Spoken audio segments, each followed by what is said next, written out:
Welcome all to Sports Beyond Cancer. Good morning, one and all. This is Saurav Vittalmurthy, and I welcome you all to Sports Beyond Cancer. Today we are covering the game live from our Premadasa Stadium, Colombo, Sri Lanka, as Australia take on Zimbabwe in this Group B clash. And Australia earlier winning the toss and putting Zimbabwe into bat. And that's the scenario out there in the middle today. Thank you for all of you joining in. Please don't forget to hit the subscribe button and Dwarcius to begin the proceedings for Australia here. And a couple of dot balls for Dwarcius to start the first over. The ball angling away from the batter there, and the openers for Zimbabwe would be Bran Bennett and 31 Shea Marumani. So that's the scenario out there. So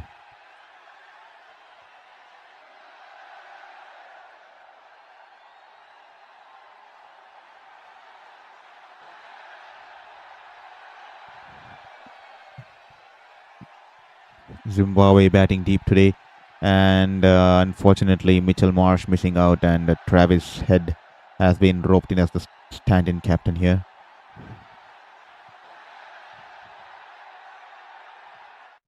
Stephen Smith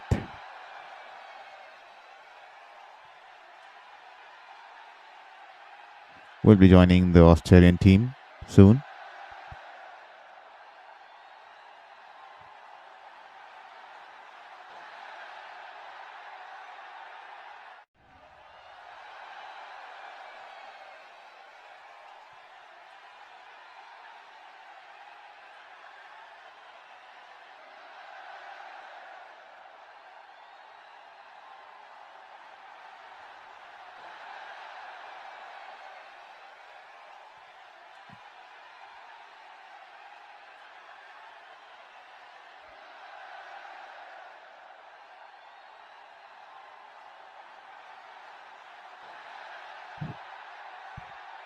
Well, Australia be going for a DRS here. They think there's a catch here, and they've gone upstairs, and Travis Head takes the view here.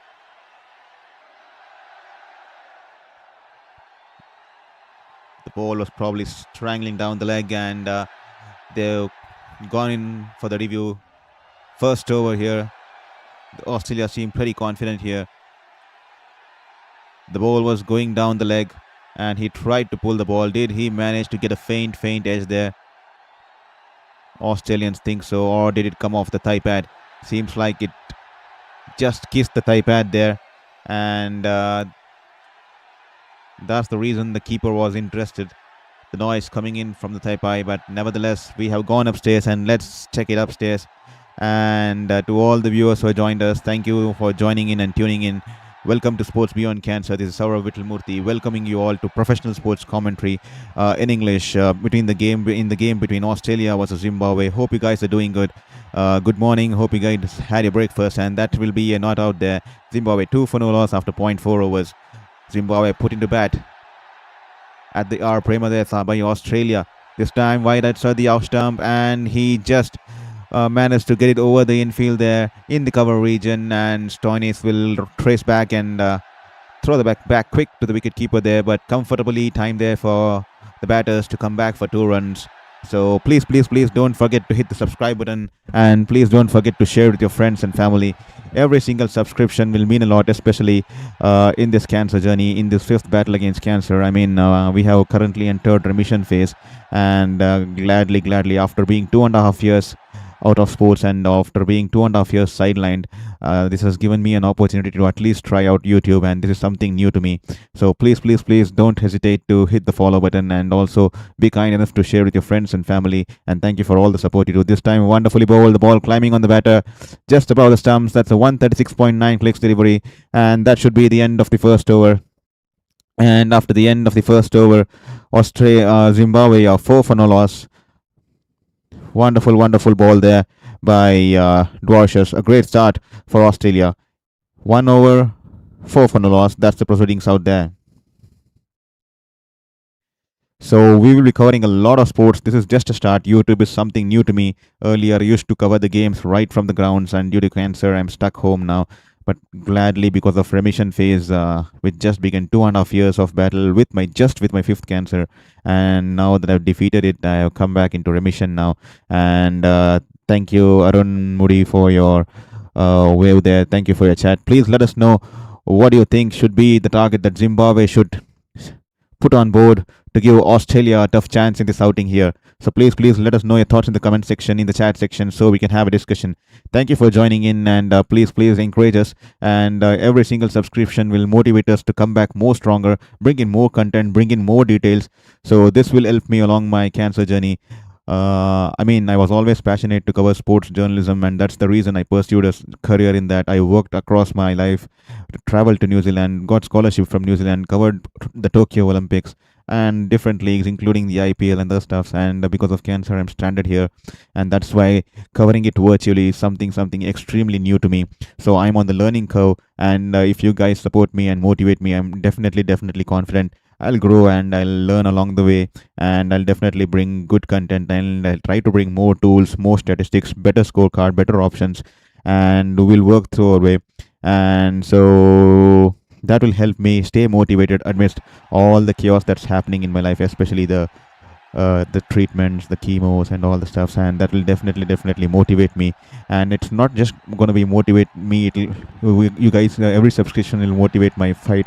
Every subscription will motivate my cause. Every subscription will motivate the purpose behind my passion. So you're giving me energy for the passion. So there you go. That's the reason behind this channel.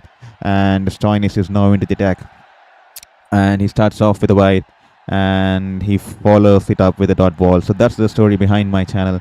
So please don't forget to hit the subscribe button and share with your friends and family. I hope you're loving the content, and we promise you here there's not going to be any cringe content, because I'm a professional sports journalist, and I respect the athletes, unlike the other channels where people troll the players, people body shame the players, and use all the funny jargons, all the funny memes to disrespect the players in the name of entertainment. I'm not looking for that kind of an audience. I'm looking for professional sports loving audience, and I hope there are definitely sports loving audiences out there.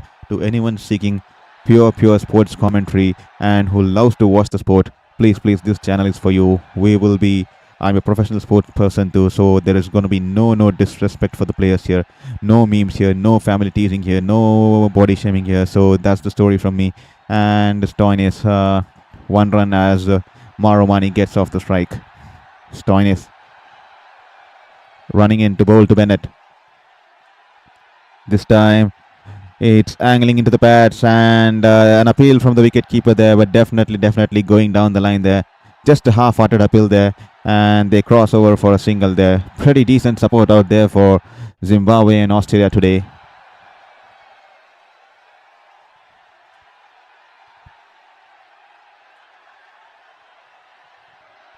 The umpires for today are Chris Gaffney and Ravindra Vimalasiri. We are covering in the game live from our Premadas at Colombo, and the capacity here is 35,000 people, and a decent turnout for the World Cup match here early in the morning. Stoinis running into bowl to Marimani. This time he bangs it in short. He goes away with a pull shot, and that's just falling short of the fielder there, coming in from the fine leg region. Nathan Ellis a couple of yards to his right, and the ball just pitching, falling short of him. And that's a good bouncer, well directed. Marubani couldn't get control of the shot, went for the hook shot, only managing a top edge, and it was in the air for a while, and the Australians were happy for a moment there that the ball was in the air, lurking in the air, but unfortunately just one run there, and that should be one for the over. This time well bowled, angling into the batter there, and Bennett taps it back to the bowler there. Good stuff there from Stoinis. He is wearing his pace, and a great start for Stoinis.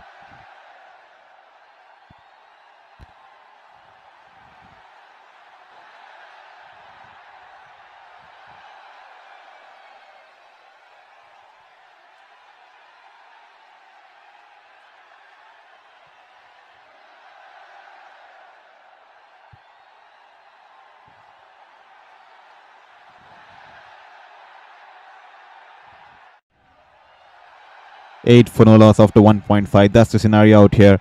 Stoinis running in to bowl for one last time. It's over this time. Good length delivery, climbing on the batter, and he tucks it away towards the mid-on fielder, and there'll be no run as head comfortably holds on to the ball. With that, the end of the second over. Zimbabwe 8 for no loss after 1.5, and a lengthy batting lineup for Zimbabwe, as you can see on your screens now. I mean, they bat a little bit deep for this. They bat a little bit deep, especially the coming introduction of Tony Munyonga, yeah, and they have decided to drop out Brendan Taylor for today's game, along with Richard Ngarwa, and have brought in Graham Keemer and Tony Munyonga. So that's a good move here, because they have brought in an extra spinner here into the mix. Graham Creamer, he is wonderful with his leg spins, and he's pretty experienced. They've gone in for an experienced bowler in the spin department here, Zimbabwe. And Tony Munyanga will be a bowling all-rounder, but he can also bat pretty well. And so that's two changes for Zimbabwe there. And coming in for the Australia, Tim David and Ben Dwacius have been roped into the team. And Xavier Bratlett and Cooper Connolly have to make the way out for these players who have been brought into the team now.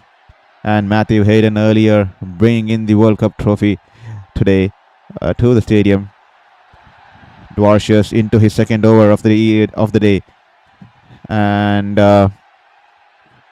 he'll be running into bowl to Marumani. Marumani struggling a little bit in timing the ball, and Dwacius running in. This time, lot of width there, and he'll be punished. A wonderful shot by Marumani to get the proceedings off, and he's timed it towards the cover region, and that'll be 4 runs for Marumani. What a wonderful shot that. And a lot of width there, lot of time there. Poor delivery from Dwacius. He'll be kicking himself. A wonderful shot. A half tracker away from his off stump and on a good length. And Marumani was definitely not going to miss out on that. A beautiful shot for Marumani to get his first boundary of the day. A wonderful way. Hope that will get back some confidence into his game today. This time goes across the line, but nevertheless, he wouldn't be happy with the type of shot he played, but nevertheless he was early into the shot, and the ball goes towards the deep square leg region, and that will be 4 runs. Marumani wouldn't mind that. It was a poor shot. He wouldn't be happy with that. He went early with the shot and managed to drag on the ball away from the middle stump towards the leg side, and that will be 4 runs towards the deep square leg region.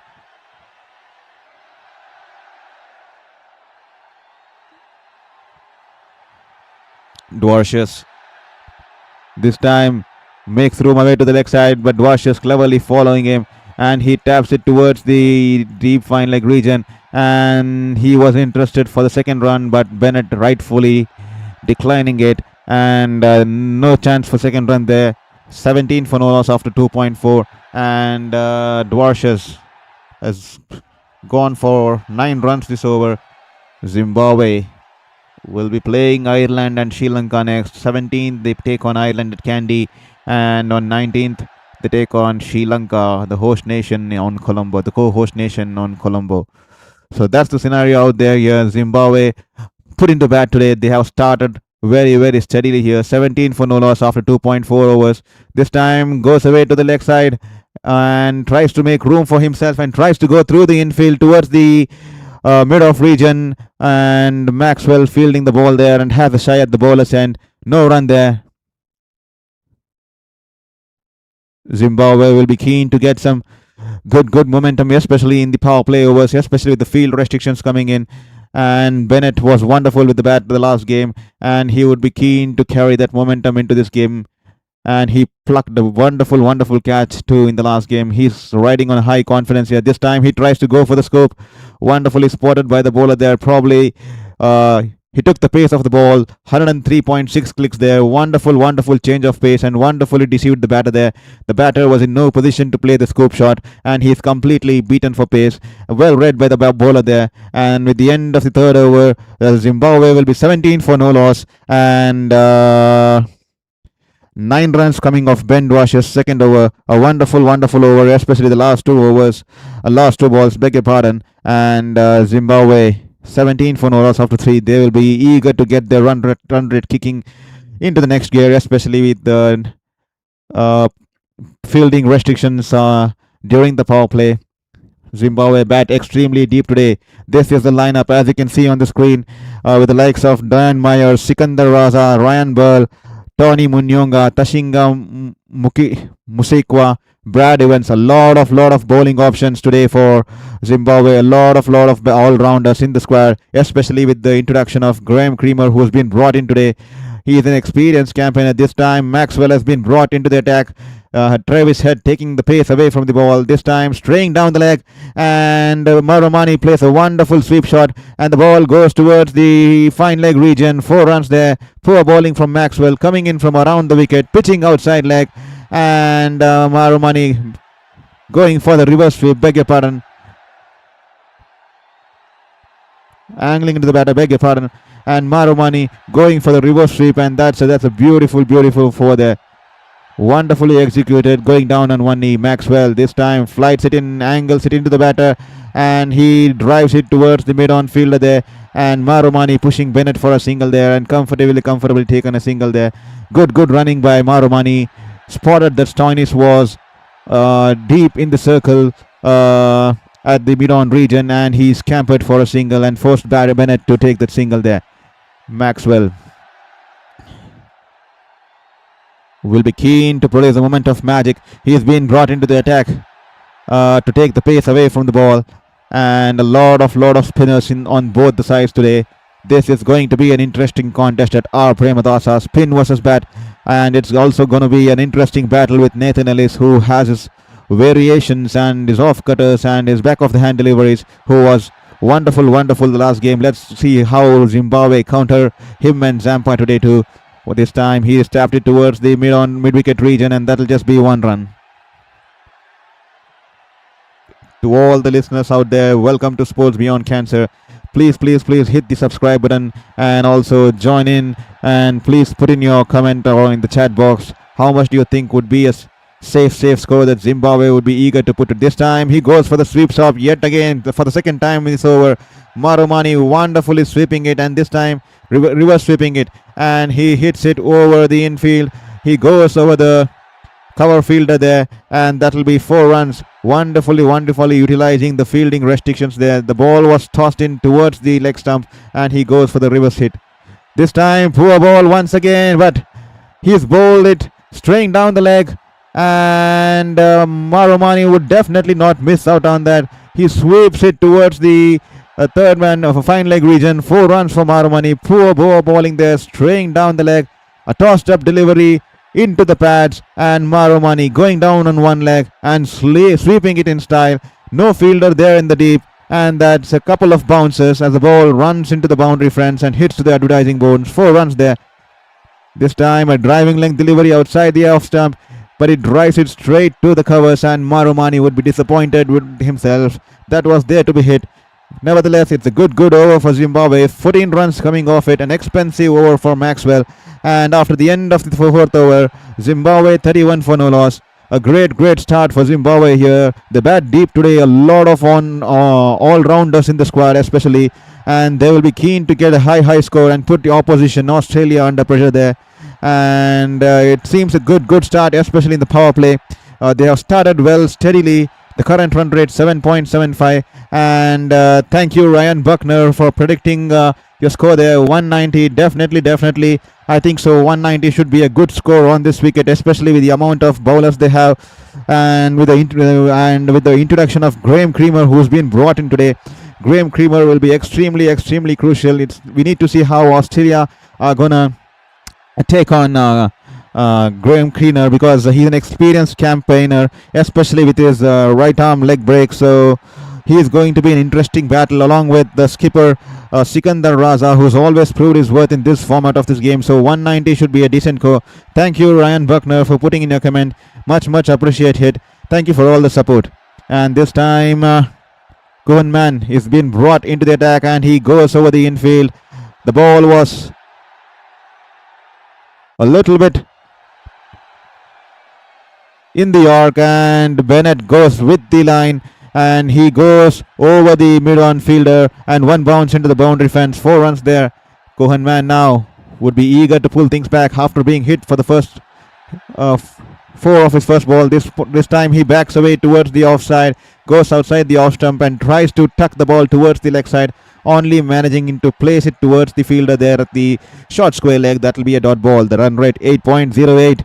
And please let us know your thoughts. How much do you think would be a safe score for Zimbabwe on this wicket, especially against the mighty Australians? So thank you, Ryan Buckner, for putting in 190. Definitely 190 is going to be an interesting contest here at the R. Premadasa. And this time Bennett, who's been struggling to find some timing here out in the middle. He's on 9 of 15 balls. He's struggling a bit. The last game he looked in fine touch, and this time he's struggling out there in the middle. He's unable to pierce the gaps. 15 balls, 9 runs, and maybe this could be his release shot. Maybe he's gonna go over the top. This time floated it outside, a short length delivery outside the off stump. The ball pitching on outside the off stump and turning away from the batter there. Brian Bennett has been the highest run scorer for Zimbabwe in T20 International since 2024. He's extremely good going down the wicket against spin, and the Australian bowlers doing their homework. They're keeping the ball away from his arc and turning the ball away from his hitting arc. So wonderful bowling there by Kohenman, especially after being hit for a boundary off the second ball. But here again, once again, an error down the line. He bowls in his hitting arc, a tossed up delivery which was angling into the batter, and as said, Bennett is extremely strong down the wicket against spinners. This time he hits it over the deep mid-wicket region. One bounce into the boundary, 4 runs there. Kohenman, a tossed up delivery just outside the off stump, a poor length especially, and he sweeps it towards the deep mid-wicket region. 4 runs there. Kohenman will definitely disappointed there. Kohenman this time well outside the off stump, but Bennett shuffles across and from the outside the off stump pulls it towards the fielder, sweeps it towards the fielder stationed at deep mid-wicket region, and that will be the end of the over. And after the conclusion of the 5th over, Zimbabwe 40 for no loss. A decent start there with the current run rate 8.0. So steady start for Zimbabwe, and they should be extremely happy with how they have started. Last over of the power play, can they maximize this over and get somewhere close to 55 and set the stage for the middle phase of this innings here at the R. Premadasa Stadium? To all the listeners who have joined us, welcome to Sports Beyond Cancer. This is Saurav Vittalmurthy, a former journalist and who's been covering the different leagues across the world, including the Tokyo Olympics 2020, and now here I'm covering the live coverage. I'm also already gutted because I used to cover games from the field. Now this time I'm covering here from the comfort of my home, courtesy my battle with 5th cancer. But luckily, thanks to all the love, I've entered remission now and entering towards my plastic surgery. So as I enter remission, now I can find the time to at least sit in front of a TV and my computer and do this live stream. This YouTube concept is extremely new to me. So please forgive me if there's any error from my part or if I make some mistakes. I'm on the learning curve, and definitely with the support from you guys, I'll definitely learn on the go. And thank you for all the motivation, because last 2.5 years has been worse, but because of the support shown from you guys, I've started to wake up with a purpose now. I'm motivated to wake up every single day so that I can follow my passion for sports. I've been a big patron of sports and sports community, especially providing professional sports journalism, not any memes or not any content where you tease the players or you mock the players and not do any entertainment. I'm particular about providing professional sports journalism so that sports can develop in the community and sports can develop in the youngsters, so that we build a positive community out there. There's a lot of hatred out there in the world. I'm just trying to spread some love, and thank you for all the love you guys have been showing me. Please hit the subscribe button. We will be covering a lot of game across the globe. And this time Nathan Ellis, who's been introduced in the attack, and he smashed it wonderfully. Bennett there getting a 4 there off his bat through the mid-off region and in the cover region, past the mid-off there, and that'll be 4. That should do a word of good for Bennett there. A beautiful shot. This should bring back his confidence. He's been struggling since the start of the day today. Nathan Ellis this time angling down towards the leg on the pads, and he shuffles and tucks it away towards the fielder there at the deep fine leg region. 45 of 34, the current partnership after being put into bat by Travis Head. Travis Head, the captain, in for Australia today, with the Mithil Marsh being sidelined. So that's the scenario. Travis Head taking the proceedings for Australia in this wonderful 19th game of the ICC Men's T20 World Cup 2026. 45 for no loss, and we arrive from the Premadasa Stadium from Colombo. Nathan Ellis running in, this time a wonderfully bowled slower ball, and Marumani gets an edge off the bat. 103.8 clicks there. Wonderful deception there. He's been wonderful, Nathan Ellis. The back of the hand delivery, wonderful seam position there, and the ball keeping low. He's been wonderful with his change of deliveries, change of pace, especially him and the likes of Lungi Yengidi. They have been instrumental. They have tormented the batters here. A lot of them, especially with their deception, with the slow ones behind the hand, rolling the fingers on the ball, and wonderful bowling there. That will just be a dot ball. Nathan Ellis running in. This time he bowls it. It wasn't too short there, but he goes for the pull. He is hit it high in the air, and the ball is lurking in the air. The fielder from the deep square leg region, deep fine leg region, will be interested there, and it's fallen just short of him. Lucky reprieve for Marumani and Zimbabwe there. He would have had his heart in his mouth for a moment there.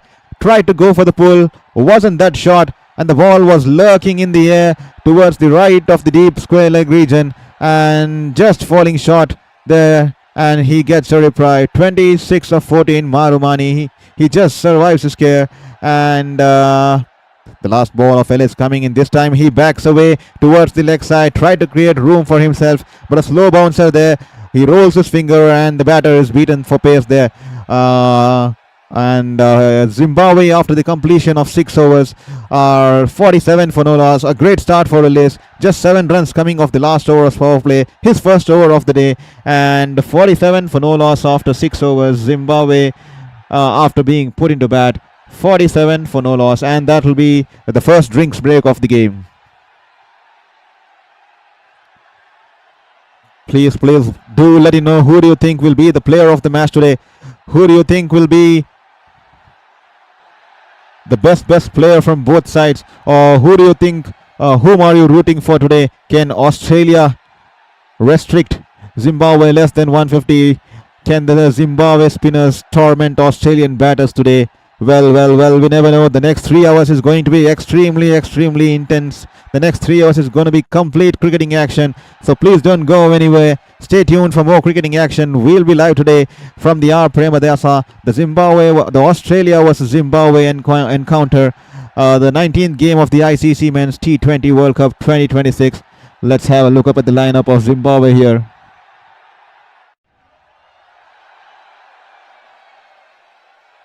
Zimbabwe batting extremely. A lot of all-rounders at disposal for Sikandar Raza. Has Sikandar Raza and Graham Creamer. This could be an interesting attack. They could work in tandem today, and they could wonderfully create pressure, especially on this wicket if bowled in the right direction, spots. So an interesting a strategy to bring in Graham Creamer into the team today. And Blessing has been wonderful in the first game, and he is a key bowler to watch out for. He will be deadly with the new ball, and let's see how things go around. Especially, it highly depends on the number of runs that Zimbabwe put on board there. I think 190 should be definitely good, just like Ryan Buckner pointed it out in the chat box there. Thank you very much, Ryan Buckner. I'm expecting more people to comment on the channel here so that we can have a discussion here, and let's see who gets it right. 190 is definitely going to be a good score to put on board here. And with the completion of the power play, the ball's been thrown straight to the hands of Adam Zampa. Adam Zampa has been brought into the attack, and he will be keen to give Australia the first breakthrough in this game. Bennett struggling there, 19 of 21. He's played 21 balls. He's got a couple of boundaries in the last over. He's managed to find some touch. Will those 2 boundaries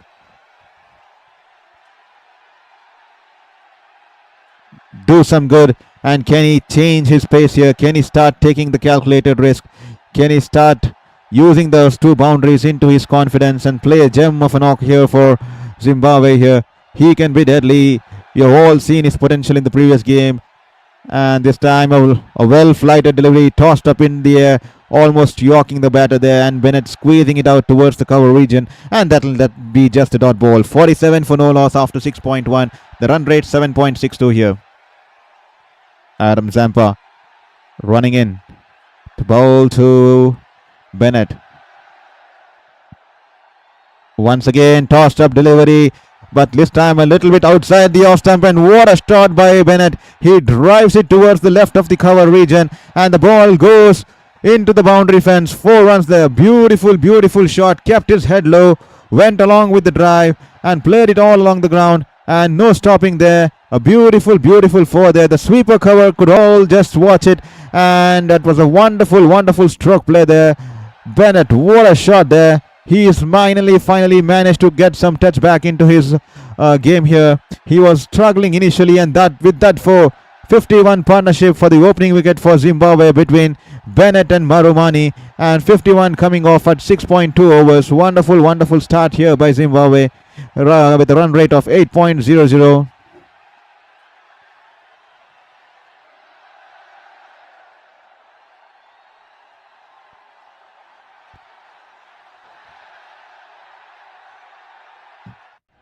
A single coming off Bennett here. He's on 24 of 24. Finally, he's managed to pick his pace, and now with a runner ball now, he'll be keen to carry it on from here. Zampa this time. A half tracker there into the pads, and Marumani wouldn't miss out on there. He goes down on one knee and sweeps it across. Poor ball there, and the ball rolling away towards the boundary fence in the deep fine leg region. 4 runs for Marumani. Poor stuff from there from Zampa. An absolute loosener there. Loss in concentration. He's dragged the ball and on the legs, straying down the leg, and Marumani swiveling across, going for the sweep shot, and a beautiful 4 runs there. Wonderful shot from Marumani. Zimbabwe slowly pressing on the accelerator here. Wonderfully bowled this time. The ball going away from the batter, pitched in good length, and the batter caught in no man's land, caught in double mind whether to come to the front foot or back foot, and that was a googly, and he's beaten completely outside the outside edge. A dot ball there. Good comeback from Zampa. 98.7 clicks on that, and a good variation here. This time goes for the sweep shot, and he's hit it towards the deep square leg region. Protection out there in the deep this time. 1 run there, and 10 runs coming off Zampa's first over. Zimbabwe now 57 for no loss after the end of the 7 overs here. Zampa will be disappointed, especially with the loosener there in his first over, but nevertheless just 10 coming off it, and Zimbabwe 57 for no loss after 7 overs. Beg your pardon.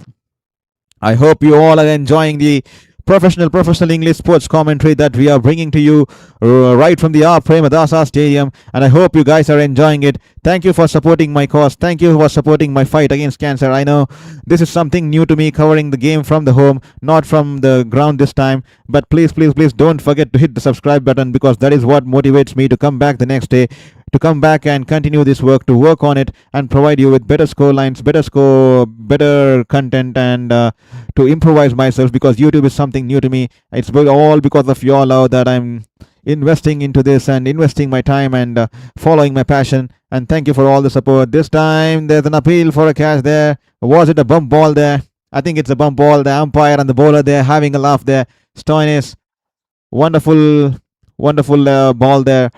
And it was a Yorker length delivery, and Marumani managing to squeeze it, and it came down off the bump to the bowler there. Stoinis taking the catch there, and the umpire has a laugh. Stoinis with a half-hearted appeal there.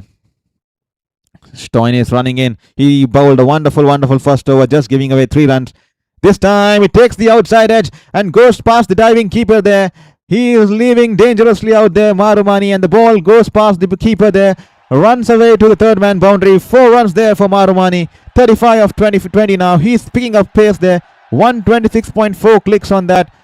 Marcus Stoinis, he rolled the fingers on the ball, and that was a slow one. He tried to slash the ball hard, only managing to find the outside edge. Josh Inglis putting in a dive towards his left, and the ball going just past him. He was a little bit late, and the ball going past Josh Inglis. A full-fledged dive from Inglis there, but unfortunately, the ball going past him. This time, he's been caught. He's been caught this time once again. A slower one there, and the same shot played there from Marumani. Tries to cut it, and once again, this time it takes the outside edge, but this time safely lodged into the keeper's gloves there. Too close to cut there, and Josh English taking a couple of yards towards his left and completing an easy catch out there, and that will be the end of Marumani, who's provided a wonderful start for Zimbabwe. He's been dismissed for 35 of 21 with a strike rate of 167, and that will be the fall of first wicket for Zimbabwe. 61 for 1 after 7.3 overs, and Marumani dismissed for a caught by Josh Inglis ball. Marcus Stoinis dismissed for 35 of 21. That included 7 boundaries with a strike rate of 166.67. Marcus Stoinis there wonderfully bowling to give Australia the first breakthrough in this encounter against Zimbabwe. Marumani was starting to look dangerous. 31 Shea Marumani, wonderful strokes there, and especially against the spinners, especially his sweep shots, and he has to take the long walk back to the pavilion, which will bring in surprise here. Ryan Burl has been sent up the order here.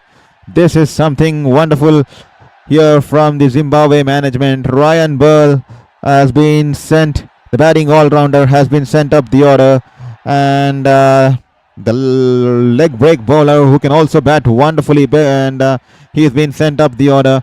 Can he be taking the long handle here? Has he been sent as the floater here? And this time banged in shot there, a good bouncer angling into the batter, and he taps it towards the short square leg fielder there, and sufficient time for the batters to cross over, and Ryan Burl is off the mark.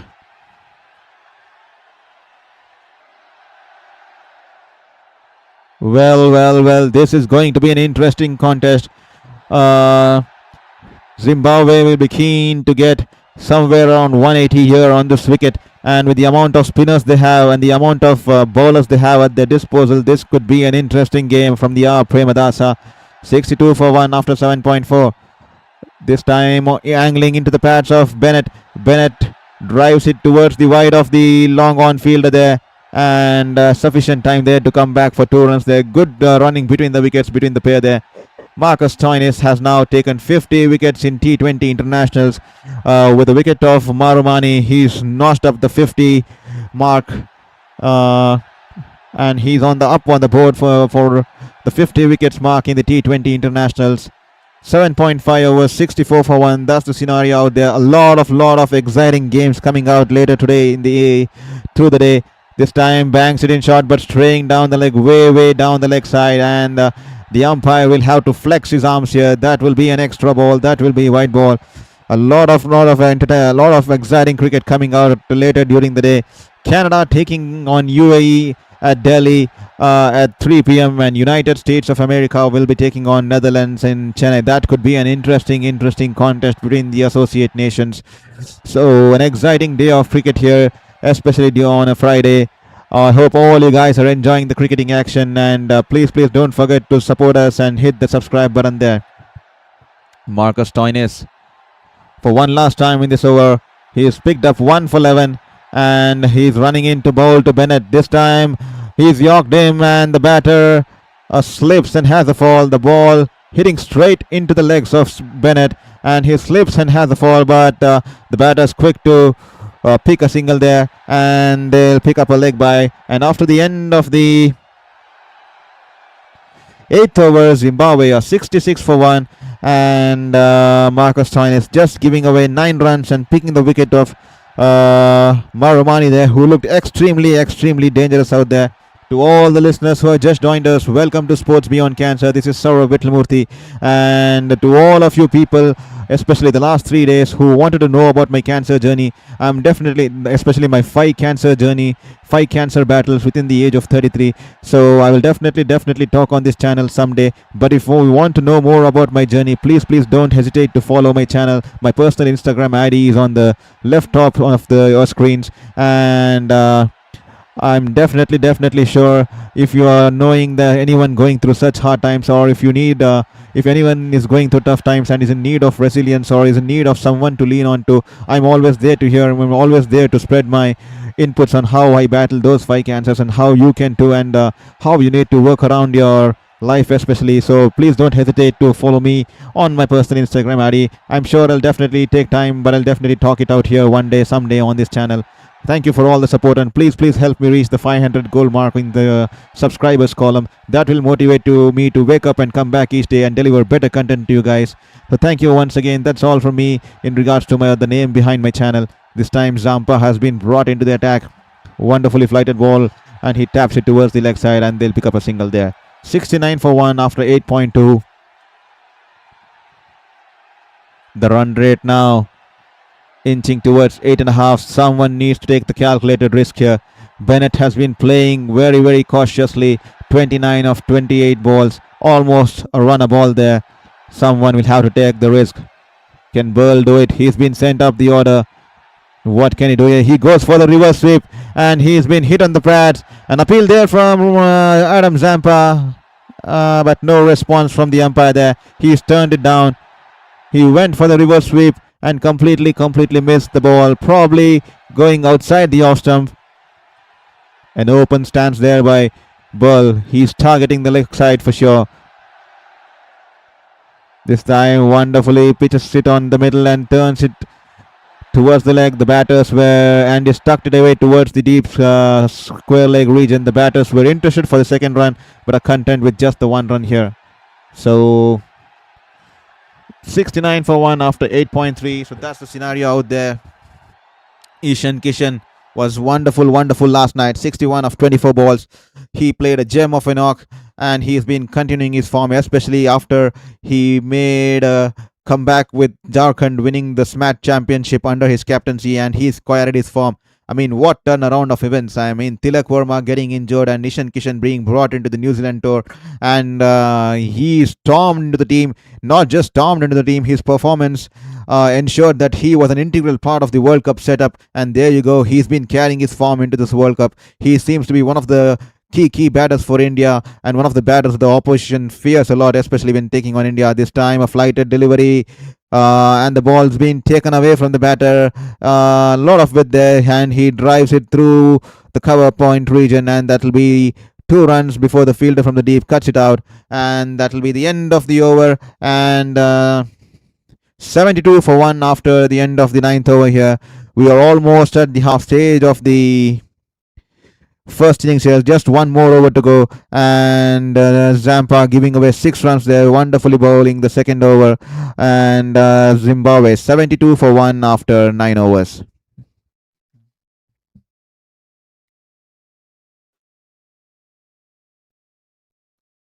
So we'll not just be covering cricket, we'll be covering a lot of sporting actions. Just as I said, I was a sports journalist covering the Tokyo Olympics, the leagues around the globe, and many sporting verticals. So this is just a start. I have just begun this journey. So with all your support, I'm definitely sure we'll be covering a lot of games, lot of sporting verticals, including the likes of athletics, including the likes of soccer, including the likes of basketball and other stuffs too, and tennis too especially. So let's see how things go. I'm just entering my remission and have a plastic surgery due. So definitely it's a work in progress. It's just a start. I just want to see how I fare out, and with your love, definitely we can grow there. Please help me reach me that 500 mark, because that will be a big motivation factor for me to continue this journey, for me to believe in this journey, and for me to believe that I can still follow my passion, and the universe has my back despite the 5 cancers at the age of 33. So 73 for 1 after 9.1 overs. That's the score out there. Australia versus Zimbabwe. Zimbabwe, after being asked for bat, Green is being introduced into the attack, and leg by of the first ball. The second ball, he banks it in short, and the ball was climbing on the batter, and Bennett unable to get any bat on that. He's been struggling out there. He's been unable to time the ball. He seems to be batting on a different pitch altogether. It was a cross sim delivery, and he's bending his back there to generate that extra bounce, and the ball climbing on the batter there. A dot ball for Cameron Green there. Cameron Green his T20I career, 26 matches, 13 wickets with an economy rate of 9.3. He can be a handy bowler. He can definitely give you the 2 overs on any given day. This time banks it in short, a lot of width there, tries to go through the cover point, through the point region, drives it. Protection out there in the deep. Nathan Ellis will cut it out. Just 1 run there. 32 of 32 here. A runner ball knock from Bennett, especially who batted through the power play. And it's extremely surprising that he's still batting on runner ball. He needs to up the ante here. He needs to shift gears here. And he needs to take that calculated risk, as Zimbabwe are almost into the half phase of their batting innings here. 74 for 1 after 9.3, and we are covering the game live from Colombo, the R. Premadasa Stadium. This time Green running into Ranbal. Bang this in on the pads, angling into the batter. He tries to swipe it across the line, and the ball's going towards the deep fine leg field. Just 1 run there, nothing more than that. The batter will be gutted. That was an opportunity to be hissed. Fails to capitalize on it, and that'll just be 1 run there.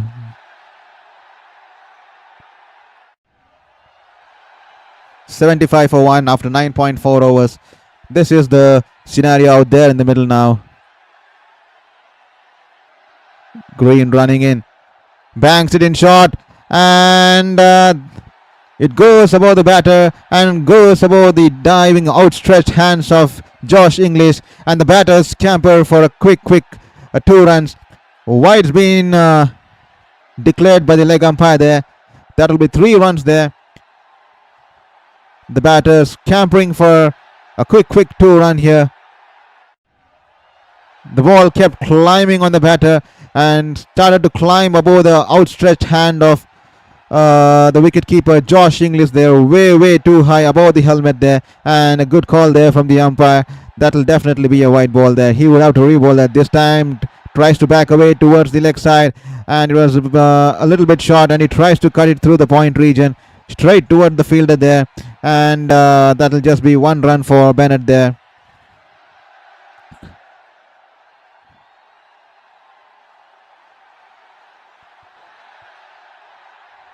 Well, please do let us know in the chat box, how much do you think will be a good score, as Ryan Buckner has rightfully spotted there. He's commented 190. I definitely think so. 190 should be good. What do you guys think? Will 190 be enough, or do you have a different score in your mind? Let us know in the chat box there. This time bowled it outside the leg stump. He goes for the wild swipe, and the keeper Josh Inglis diving towards his right, and he's appealing for a catch there. Will Australia go for the review here? Nothing from the umpire here. They already burnt out a review in the similar manner initially in the innings. Yet again he is going for the review here. Travis Head, he is believing Josh Inglis here. Earlier in the innings, a similar kind of a review when the batter tried to hit across the line, and the ball going down the leg, kissing the thigh pads, and English forcing the batter to take the review there, and it turned out the ball had kissed the thigh pad. This time too, a ball outside the leg stump, and the batsman trying to hit it through the towards the fine leg region, and has it hit the bat? It seems once again it's hit his thigh pad here 2 times here. Is it gonna be a burnout of 2 reviews in the same manner for Australia? Australia under Travis Head's captaincy today, and he going in with the instinct of the keeper. I mean, once again it brushing his pants there, and definitely the noise coming in from brushing his pants there. Poor review there for the 2nd consecutive time by Australia in this game. Both of them in a similar fashion, and with that be the end of the over. A dot ball to end the over nevertheless, and after the end of the 10th over, Zimbabwe 79 for 1 after 10 overs.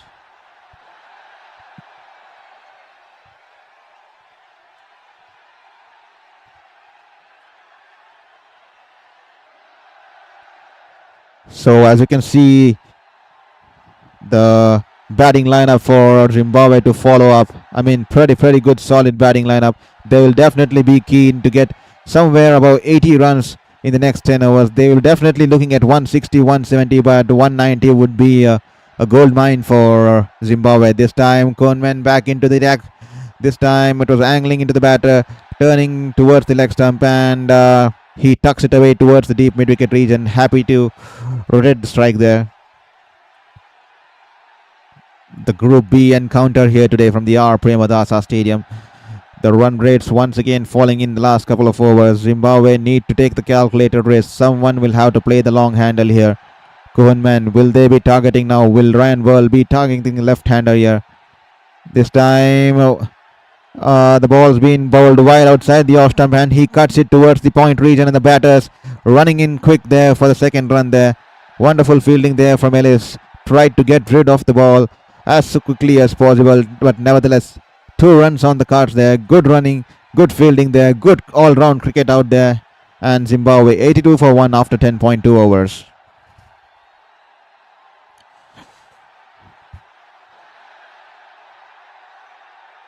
This time he's bowled it onto the leg and he tucks it away towards the deep mid-wicket region there. The batter scampering for 2 runs there. Wonderful cricket there. Burl, knowing that the ball was a good one, gently tapping it towards the fielder there in the deep so that they have sufficient time to come back for the second run there. Sensible cricket out there from Ryan Burl, and he's wonderfully tapped it gently into the gaps, and 2 runs for the batter there. Once again, this time angling into the pad. 92.1 clicks there, a little bit quicker there from Kohanman, and he tucks it away towards the deep mid-wicket region. That'll be 1 run. 85 for 1 after 10.4 overs, and the run rate suddenly dropping from 8.5 to 7.97. So Zimbabwe need to take the move here, especially Bennett, who's been on a runner ball 34. He's been struggling to time the ball. He's been struggling to find that boundary and pierce the gap. Can he change gears here? This time bowled well outside the off stump there, and he's trying to force a shot there. Goes over the top towards the long on region. A couple of bounces before it goes to Renshaw, who's stationed at the long on region. Wonderfully bowled outside the arc of Bennett, and he had to stretch out and reach out for the ball, and he tries to go over the top, but unfortunately the ball was away from his arc, hitting arc, and that'll just be 1 run there. Wonderful bowling there this time, again on the pads, this time turning into the pads, and that'll be a single as Burl tucks it away to the deep mid-wicket region there. And with the end of the 11th over, Zimbabwe 87 for 1, and just 7 runs coming off Kohanman's second over. Someone will have to make the move here. Someone will have to play the aggressive knock here. Cameron Green 1 for 6 in the last over, and then 8 runs coming off this over, and the last 3-4 overs have been extremely good for Australia, and especially with the fall of Marumani, the wicket-keeper's wicket. He looked devastating. 21 balls, he got 35 runs, and since his fall, the run rate, Australia have managed to pull things a little bit, and Zimbabwe are now, the run rate is now at 7.5, somewhere around 7.5, which what one stage looked at close to 9. So definitely a drop in the run rate there. Someone will have to take those risks now, and are they letting it too late? 87 for 1, especially Bennett, who's batted through the power play and is still on a run ball innings here. Can he do some wonders here? Can he play some shots, and can he take Zimbabwe to a very good score, somewhere close to 180 here? This time Ellis back into the attack, and a good length delivery, angling away from the batter, and he drives it wide of the fielder there at sweeper cover. Sufficient time for the batters to come back for 2 runs. Ryan Burl too, batting at a runner ball 11 here. Both the batters at runner ball runs. Someone will have to press the accelerator here. Still not able to comprehend why Ryan Burl has been sent up the order. And 89 for 1, probably to fill in the absence of Brendan Taylor here. I mean, Brendan Taylor should have been number 3, but today he's been sidelined, and mostly that could be the thinking behind the management sending in Burl at number 3. Nathan Ellis running into bowl to Burl. Banks it in short, a slower bouncer, he goes for the pull shot, and finally a boundary after a long time for Zimbabwe. Ryan Burl pulls it away and places the ball wonderfully in the cap, and the ball rolling away towards the boundary fence in the deep square leg region. 4 runs there, a beautiful shot, It was a slow one, an off cutter, and he rolls his finger. Ryan Bell early to spot it, and he swivels across and pulls it away towards the boundary. And the Zimbabwean fans in the stands are on the toes, cheering for the team, dancing along. That's a wonderful, wonderful shot and a wonderful, wonderful display of dance there by the Zimbabwean fans in the stand there. 93 for 1 here. This time a full length delivery outside the off stump, and he drives it straight to Stoinis at the cover regions. That'll be a dot ball. Unfortunately, he'll be definitely gutted, missing out there. A lot of width there, but he manages to drive to the cover region.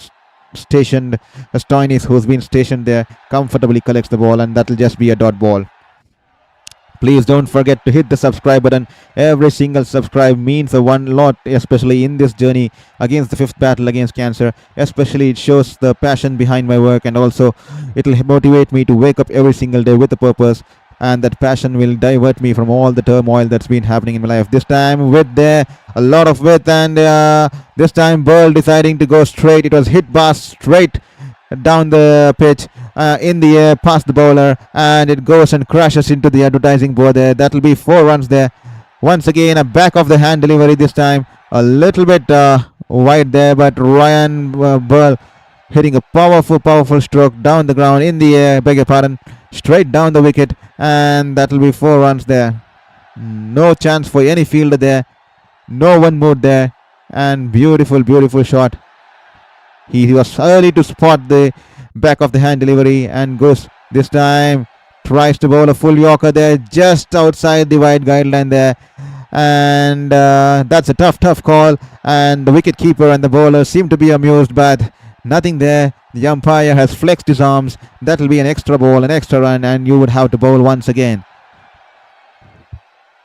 An expensive over from Ellis by his standards here, but Ryan Burl on the move here. 2 boundaries in this over, and definitely he would be keen to get a wicket here, especially in the last 2 deliveries, and give Australia the second breakthrough of the innings here. Nathan Ellis running in. This time with the driving length delivery. Once again, poor shot there. Drives it straight to the fielder in the cover region. Once again a missed out opportunity, and the batters will scamper for the single there. Stoinis having a shy at the bowler's end, and the throw missing the stumps, and Ryan Bell. Let us see, would that hit, if a direct hit would have been interesting. No, he's completely easily made his ground there. Good running there from the batter there. Bennett, what can he do? He's on a run a ball 35. He's taken in all his time in the world. What can he do? He's already played 35 balls, run a ball 35. Can he do something miraculous for Zimbabwe here? Can he take on Nathan Ellis here? Can he press on the accelerator? He's seen it off there. He set his eye in. This time wonderfully bowled, and the ball has been hit straight, punched down straight towards the bowler, and it hits the stumps at the bowler's end, and that'll just be a dot ball. And with that, the end of the 12th over. Zimbabwe 99 for 1, and beg your pardon, just give me a moment. And 12 runs coming off it. Not a bad over for Zimbabwe, and they will have to slowly pick up that run rate, get somewhere close to 12 to 14 runs an over, and they would be keen to get somewhere close around 180, 190, so that they put up a good fight, especially against the mighty Australians. Ryan Burl has gone up into the second place in the most number of runs for Zimbabwe here.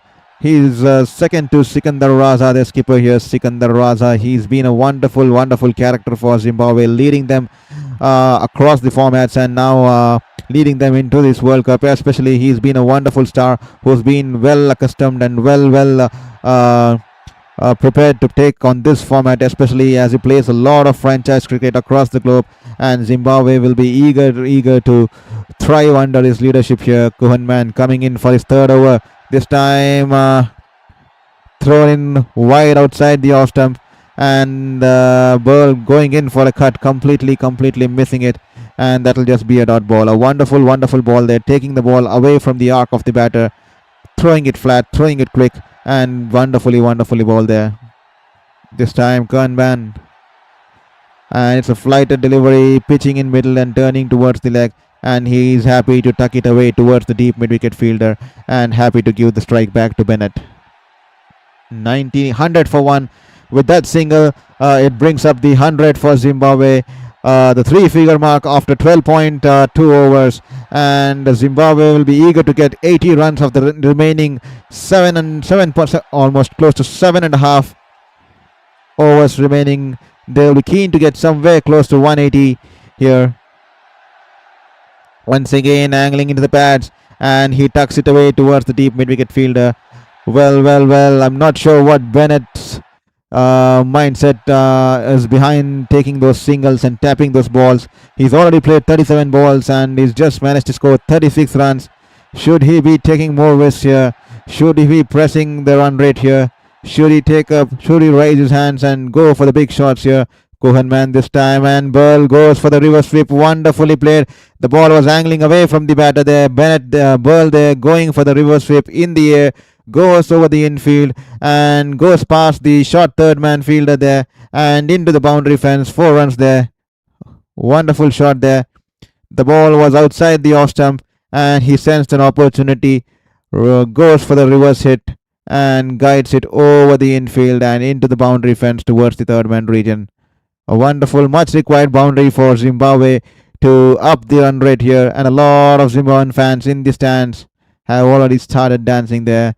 They are enjoying the cricket out there, Zimbabwe, just like they do always. They have come in numbers to support the team here at the R. Premadasa Stadium in Colombo, and that'll be a dot ball now. Last ball of the over here from Kohanman. He's running in this time.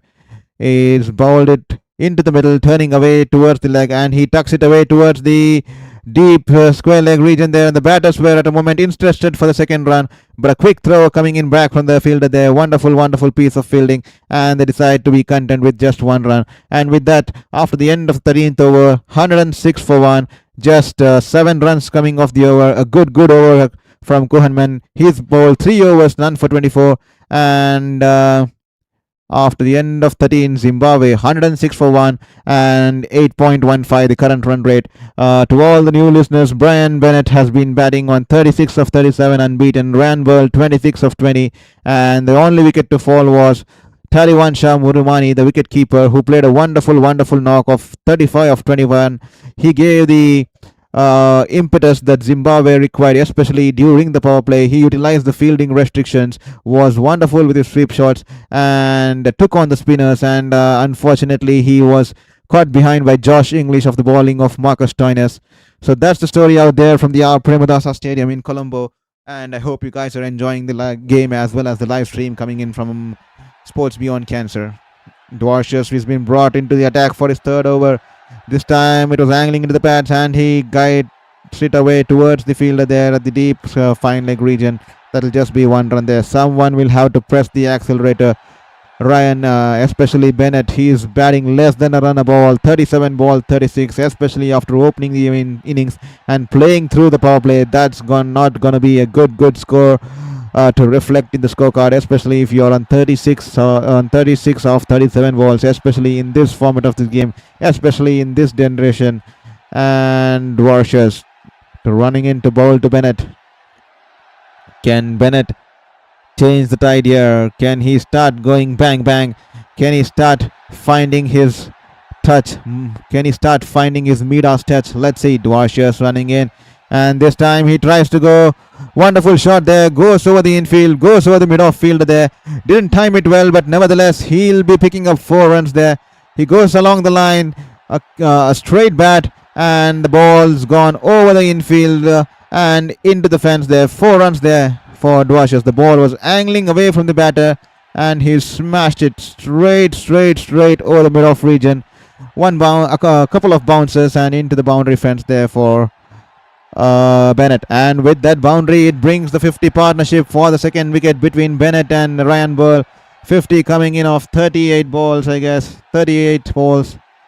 This time he's banged it in short and he tries to pull it, and the ball goes in the air and it'll fall in no man's land as Stoinis from the mid-wicket region traces back and pulls the ball back, and the batters having sufficient time to come back for the second run. So finally Bennett trying to make a move here. He's batted extremely cautiously, and he needs to take the charge here. He's seen 36 balls, 38 balls, I guess, and he needs to make a move here. He's had enough time to set his eye in. He's had enough time to study the conditions, and he needs to go berserk here. Dwarshuis this time, change of ends for him, and he tries to pull the ball, and the ball is going wide of the long on field there. The Maxwell does wonderfully there, and the batters will have to be content with just a one run. The ball was going away, angling away from Maxwell, who was running towards his right, coming from the long on region. All the batters can get is one run, and with the end of the, beg your pardon, 2 more balls to go, 114 for 1, and Bennett will be back on strike here.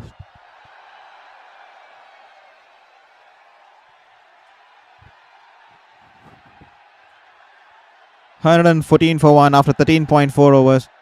This time banks it in short, and he tries to pull.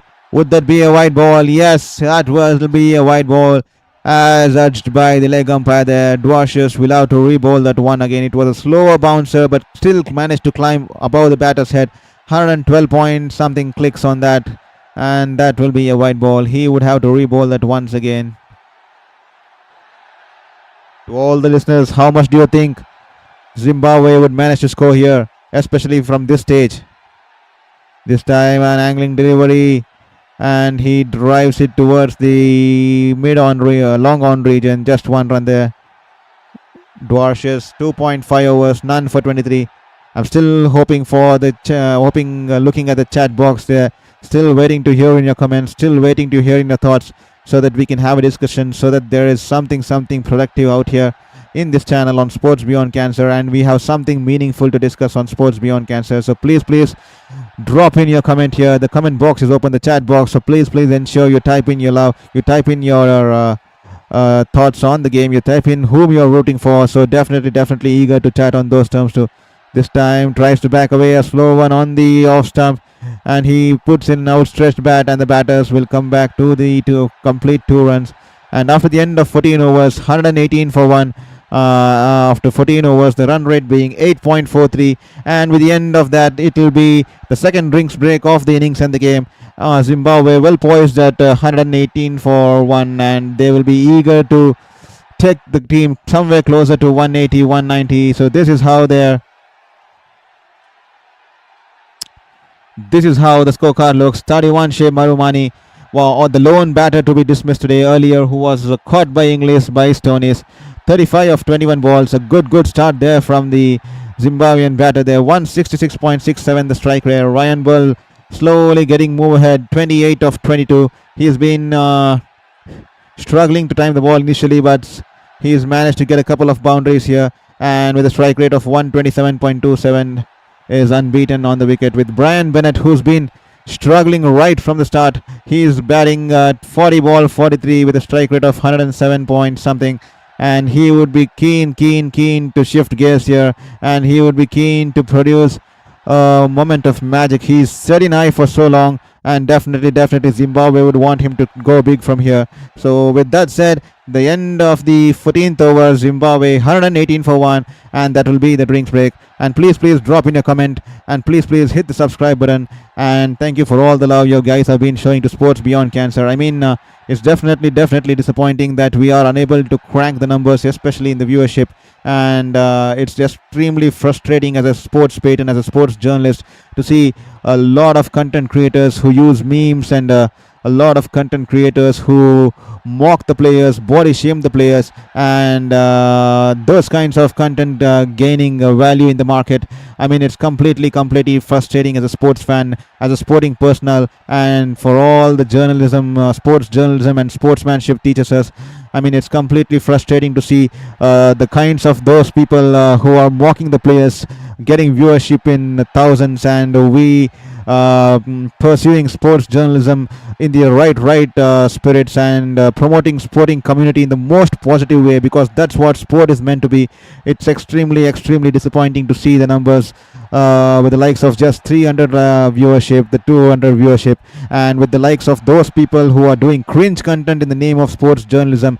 I'm pretty shocked that a lot of people like those sort of a content rather than a real sports-based content, and extremely disappointed how the consumers, especially the media consumers, are liking those kind of content, forcing the lot of content creators to make content which is cringe and content which has a lot of drama in it, and where you mock the players, make memes on the players, and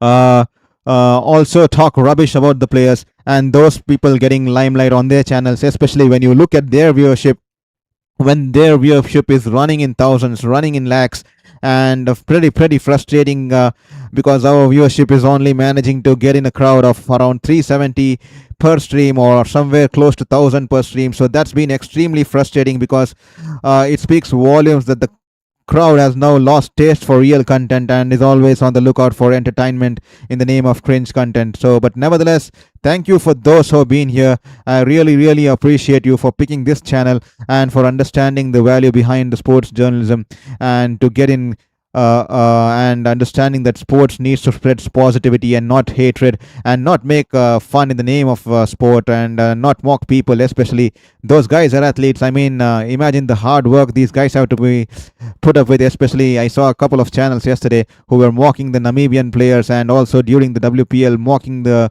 body shaming Leslie, especially. And I mean, she could have gone so much of stuff in her life. I mean, the amount of effort she would have made to become an athlete and become an international cricketer, and these guys sitting at home mocking them. And what's hard is like people in lakhs and people in thousands supporting that channel and following them. Definitely disappointing out there. This time Zampa back into the attack, a couple of dot balls to start the over, a flighted delivery on the leg of the third ball, and he tucks it away towards the long on region for 1 run.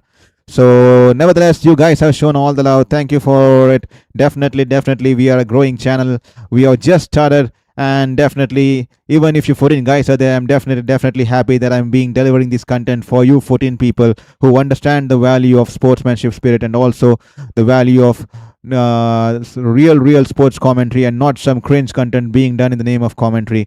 Definitely disheartening, because those guys get all the limelight, and those guys get all the viewership. Definitely surprised. There are a lot of fans who call themselves as sports fans, and they believe themselves to be sports fans watching those kinds of content. If you would have been a real sports fan, you would have definitely declined watching those kind of content, and they would have definitely not supported them, because that's just bullshit, just entertainment in the name of sports. So nevertheless, this time he's banged in towards the ball, batter there angling into the stumps, and he's gone for the square cut there, and the ball rolling towards the point region. 4 runs there for the batter. 123 for 1. Bennett getting a move. He's 1 run short of a 50. Can he change his tide here? Can he press the accelerator here? Can he shift gears here? Zampa this time a flighted delivery angling into the pads, and Bennett tucks it away wide of long on field there, and that'll be a half century for Bennett. He's been there in the middle despite the struggles. He's not given up. He's been battling out there for Zimbabwe out there in the middle, despite the conditions, despite the struggles he's had with the change of pace and variations from the paces as well as the spinners. He gets into his 50. Will this 50 change fortunes for him and Zimbabwe? Can he take the game away from Australia? Can he start playing those big hits now? He's had his eyes set. He's spent sufficient amount of time. Now he's notched up his 50. Can he go big now? This time Ryan Burl, wonderfully bowled by Zampa there. He tucks it away towards the mid-wicket fielder, and the batter's crossover was single. And with that, the end of the 15th over. Zimbabwe 125 for 5 after the end of the 15th over. Ryan Burl batting unbeaten on 30 of 26, and Brian Bennett unbeaten 50 of 43. And that'll be the end of the beg your pardon. Zampa has one more over. 3 overs, none for 23. And Zimbabwe 125 for 1. He's bowled wonderfully, Zampa, just giving away 7 runs off the last over. And the partnership now 64 of 45, slowly taking momentum here. Someone needs to take the calculated risk and push Zimbabwe close towards 180 here. They will be keen to get at least 50 to 60 runs in the last 5 overs, especially with the wickets in hand and with the likes of a lot of batters to follow. Let's have a look at the batting lineup here. A lot of batters with the likes of Sikandar Raza, and Brad Evans and Tony Munyonga and Blake Keemer and Brad Evans. So a lot of batting to come here for Zimbabwe here. They'll be extremely keen to get at least 50 of the next 5 overs. Brian Bennett will be keen to carry his bat through the innings, but this time he would like to press on the gear and accelerate and improve his strike rate there. 126 for 1. Marcus Stoinis back into the attack for the third one. He's bowled beautifully there. He's picked up 1 for 12 after 2.1 overs. He's running in this time to bowl to Bennett. Can Bennett charge down the ground and take on Stoinis here? This time he's yorked himself and he's tried to shuffle across, and the Yorker length delivery, and the ball goes between the legs of Bennett there, and that'll be a dot ball. Stoinis has a laugh there. A wonderful Yorker by Stoinis there.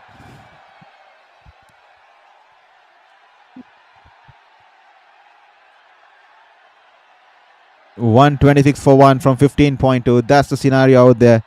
15.2 overs, 126 for 1. Marcus Stoinis. He is the first Australian with 1,000 runs and then 50 wickets too. This time a wide full toss, and he drives it towards the right of the fielder there, coming in from the sweeper cover region. That'll just be nothing more than a single there. Australia would not mind those singles here. Zimbabwe needs to start hitting those boundaries here. It's 15.3 overs and the run rate just less than 8.5, beg your pardon, just above 8 now, 8.19. The run rate's been dropping drastically. Someone needs to up the ante here. 15.3 overs, 127 for 1. A lot of wickets in hand. They can definitely take the risk here. This time Stoinis, a full length delivery, and Ryan Burl hits it in the air straight past the bowler, and the ball rolling away towards the side screen. 4 runs from Ryan Burl there. He's played wonderfully, especially this shot. He's now played it for the second time in this innings. He stays low, gets underneath the bat and smashes it along the line, and the ball flies past the bowler straight like an arrow, past the bowler, past the umpire, and then crashes towards the advertising board stationed near the side screen. 4 runs there for Ryan Burl, 4 runs there for Zimbabwe. Marcus Stoinis, this time it's a full toss, and he smashed it straight towards the bowler, and tough on the bowler. It's hit him, and he seems to be hurt. Probably a drop chance, but a tough asking on the follow through. It was smashed straight backwards toward the bowler. Well, technically it's a drop chance, but too harsh on the bowler. I'm being a little bit too harsh on the bowler here. That was struck with such venomous force, and Marcus Stoinis getting a hand onto that, and the physios rushing into the ground. The ball was smashed past back towards the bowler, and Stoinis there holding on to his hand. I hope there's nothing serious out there. He is a wonderful player, wonderful character for Australia. He's a key Kiwi player, especially both with the bat and ball, and even with his fielding abilities. I mean, he's a key player for Australia, especially in this format of the game. It's pretty disappointing to see him walk away clenching his hands. Has he been injured? I hope there's nothing serious here, as the physio has a look at it. Marcus Stoinis, unfortunate there. The ball was hit straight backwards towards the bowler off a full toss, and he's holding hand to his wrist there. Did he get? And there he goes, walking straight away into the dressing room. I hope there's nothing serious. 1 for 17 after 2.5 overs. Marcus Stoinis walking back, and who will be bowling that one ball remaining in that over? Let's have a look. I think it seems like Green is going to bowl that one remaining ball here. Later today, Canada will be taking on UAE. Green to bowl that. And this time is a bouncer there, and he's picked up a wicket there. Green comes into the attack to bowl that one delivery pending from Marcus Stoinis' over. It was banged in short, and Burl going in for the bull, only managing a top edge, and the ball lurking in the air behind the keeper, and the man from the short third man region comfortably poaching onto it. And with that, it will be the end of Ryan Burl's innings in the middle. He will have to take the long walk back. He will be disappointed. Early into the shot, managing only a top edge, and Bartlett, who just walked into the field as a substitute fielder, finding the catch of his first ball. That's lucky for him, lucky for Australia. Probably he's lucky for Australia. 35 of 30, and Ryan Burl will have to depart here. He has been dismissed, caught by the substitute Bartlett, bowled by Cameron Green here. Zimbabwe 131 for 2 after 16 overs. 4 more overs remaining in this contest in the first innings. How much more can Zimbabwe get? If anyone is listening out to the commentary, please drop in your comment. How many more do you think Zimbabwe will be able to get here? Could they be able to get 160 plus, or will Australia manage them to restrict below 160? We never know. 4 more overs to go. T20 can be a unpredictable game. Sometimes very cruel. Sometimes can be a funny game, and Sikandar Raza, the Zimbabwean skipper, walks out in at number 4 for Zimbabwe. He can do the hard hitting. He can clear the grounds with ease. He has been pretty consistent in this format of the game. He is pretty accustomed to all the dimensions, especially given that he plays this format on multiple franchises. This time a full length delivery, and Bennett drives it towards the sweeper cover region. That'll just be 1 run. And Raza is now back. He's on to the strike for the first time in this innings. And Ellis will be keen to get a breakthrough here. 1 more breakthrough for Australia. Can 1 wicket bring in through? Then they pile up the pressure here on Zimbabwe. The Australians, who always are known to bring up the to pump up the pressure on the opposition. So here is Ellis. He'll be keen to get his first wicket of the day. 2.1 overs. 20 runs. He's been a little expensive by his standards, and he's running into bowl into the Zimbabwean skipper, who's yet to face a ball. Nathan Ellis running into bowl to Sikandar Raza here. This time bangs it in short, and he rocks back and cuts it towards the point region. Protection out there in the deep. Koenman cuts it out, and that'll just be 1 run here.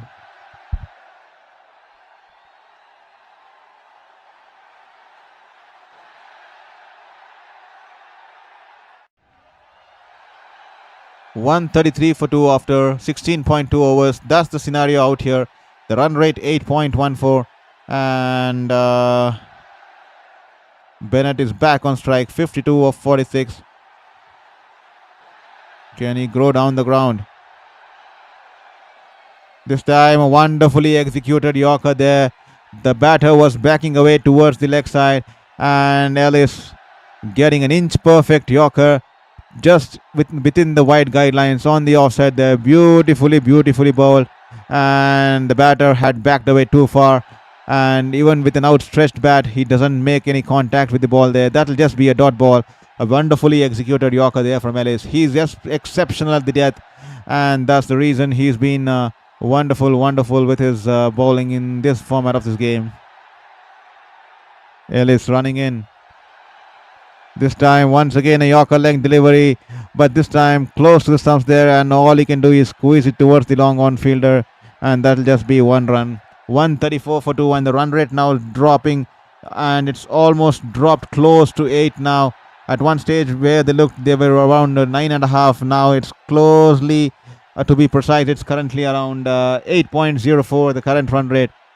Zimbabwe will have to make a move here. They are slowly falling behind in this game, especially with 8 wickets in hand. They should have gone for the risks earlier, especially Bennett, 48 of 53. Are they taking the game too deep? Are they trying to take it way too late into the game?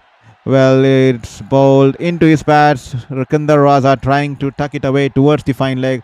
Doesn't get any contact on the ball there. The ball hitting the pads, and that'll be a dot ball. 22 for no loss after 2.5 overs. Nathan Ellis.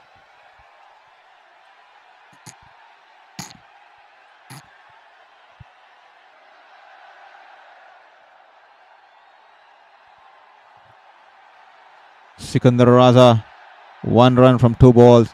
1 last ball in the 17th. Can he make it big? It's been a decent over so far. Just 3 runs coming off it. And Zimbabwe and the Zimbabwean skipper Raza will be eager to get a boundary here. It's been a pretty tight over from Nathan Ellis. Is he going to bowl a slow one here? Is he going to bowl a back of the hand delivery here? Here he comes. Nathan is running in. This time wonderfully bowled a Yorker length delivery, angling into the pads. and straight towards the wicket, and he drives it towards the cover fielder there, and the batter will cross for 1 run, and Sikandar Raza will retain the strike back as after 17 overs, Zimbabwe 135 for 2 with 3 overs to go. Well, to all the new listeners who just joined us, thank you for joining in at Sports Beyond Cancer. We are bringing you professional type of sports commentary and fan chat from this game live from the R. Premadasa Stadium in Colombo. This is a good clash between the Zimbabwe versus Australia. Australia early winning the toss and putting Zimbabwe into bat.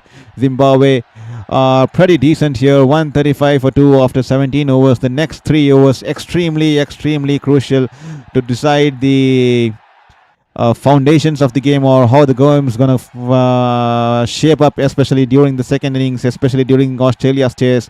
So 135 for 2, and the captain is out there at the helm in the middle, and he has the bat in his hand, and can he change Zimbabwe's fortunes here? This time, poor ball from Dwarshuis, angling into the leg towards the pads, and Raza channelizing it and guiding it towards the boundary in the fine leg region. Poor ball there, an easy offering onto the pads, and Raza happy to open the blade of the bat and guide it towards the boundary.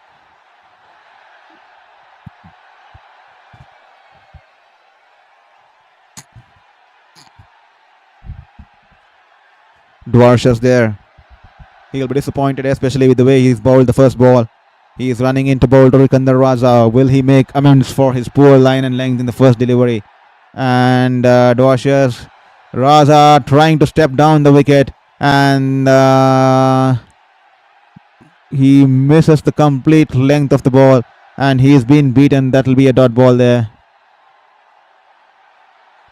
Sikandar Raza, no wonder, can take the long handle. He's been known to be an aggressive player, and he can take on any bowler. He has shown promising signs over the years, especially in different leagues across the globe. And can he do wonders for Zimbabwe here, reading the charge from the front as a leader, as a skipper here. The run rate's dropping steeply for Zimbabwe. Someone would have to get those boundaries. They need a good over where the 15 or 14 runs comes out. This time beautifully spotted. A slower ball there from Dwarshuis, but Sikandar Raza waiting for it and smashing it through the cover regions for a boundary. No chance there for any fielder. An absolute delight. He waited for it. He spotted the slower one early, and he waits for it and powers it through the cover region. A beautiful shot there. A beautiful drive here by Sikandar Raza. No wonder the ball was in the air for a little bit, but definitely in the gap, and 4 runs for Sikandar Raza and Zimbabwe. This time Dwarshuis banks it in shot. A slower bouncer perhaps, and he goes for the pull from outside the off stump, and that will just be 1 run as the ball goes towards the mid-wicket field there. Sikandar Raza is extremely good with against the pace bowlers and is extremely strong. He's naturally drags the ball towards the mid-wicket and the corner region, and that's been his area of strength. And the bowlers must be ensure that they don't bowl the ball in his length, especially in the arc. Otherwise, he's going to take you into the park towards the mid-wicket region. So Dwarshuis 34 for no loss after 3.4. He's been a little bit expensive this morning. This time banged it in short, and will that be the end of Bennett? A drop chance there in the mid-wicket region. Poor fielding there from Koeman. The ball was dying on him, and Bennett went for the pull, and Koeman couldn't get towards the ball. A little bit late to get to the ball, and the ball was dying on him, and he's managed to spill the catch there. The batter's coming back for 2 runs. The coach would be disappointed. So would be the Australian captain. The ball goes through in his hand as he puts in a slight dive at the deep mid-wicket region. That will be a missed out opportunity. Bennett survives. He gets a reply. 55 of 49 there.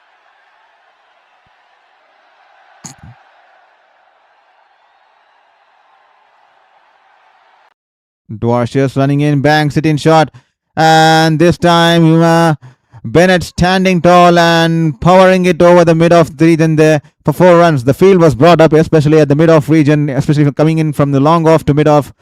And Bennett powering it over the mid-off field there. 4 runs there for the batter, 4 runs there for Zimbabwe, and that will be the end of the over. And 150 coming in for Zimbabwe here in the 18th over. and for the loss of 2 wickets. The Zimbabwe camp would be pretty happy, but with just 2 wickets gone, they would have fancied to be somewhere close to 165, 170 at this stage. But nevertheless, they still have 12 balls to go. Let's see how much more can the Zimbabwe boys put on board here for Australians to chase here.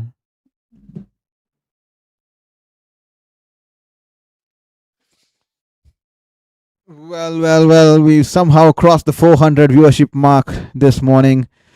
Pretty bummed about that, but definitely we need to put a lot of work to bring those real fans, divert those real fans into our channel. I'm pretty sure the YouTube algorithm hasn't been completely liberal, and I hope it promotes our page to most of the sporting fans across the globe so that they can watch the live stream of sporting games in the truest spirit, especially where we encourage to promote sports and not entertain the name of mocking players or creating memes or other sorts of stuff here. Just pure passion for sports, just pure love and respect for sports, just pure respect for sports and the athletes involved in the game, the amount of hard work and the amount of time they would have spent to reach this stage, and there are a lot of content creators mocking them, failing to realize their hard work behind their careers and stuff. So that's definitely not something that we would do on this channel here. No memes here, just pure sporting content and celebrating sports and celebrating sporting success and also celebrating the downfalls and praying and talking about the comebacks and resilience here. So Adam Zampa is back into the attack, and he will be key for Australia. 2 runs coming off the first ball, a single off the second one. And here he is running in to bowl to Bennett here. Bennett, can he go big here? Just 10 more deliveries are left in the game. He's batted through the innings. He has spent sufficient amount of time. This time it was bowled, angling in towards the pads there. He hits it towards the wide of the mid-wicket field there. Could have been an easy 2 runs there, but Sikandar Raza denying the second run as the throw comes in quick, and the batters could have definitely pushed for the second run. But nevertheless, Sikandar Raza happy to have strike here against the leg spinner here.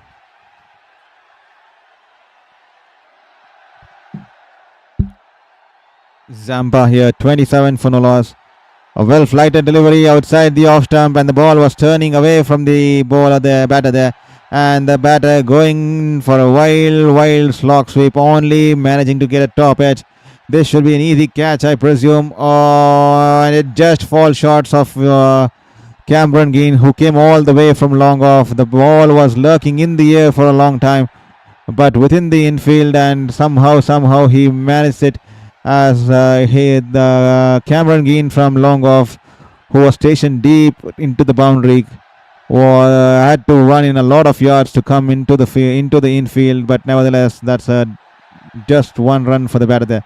This time Googly there, and Bennett hitting it over the infield towards the deep mid-wicket region. Nothing more than a single there. The run rates dropped drastically, 8.28, 156 for 2. What looked at one stage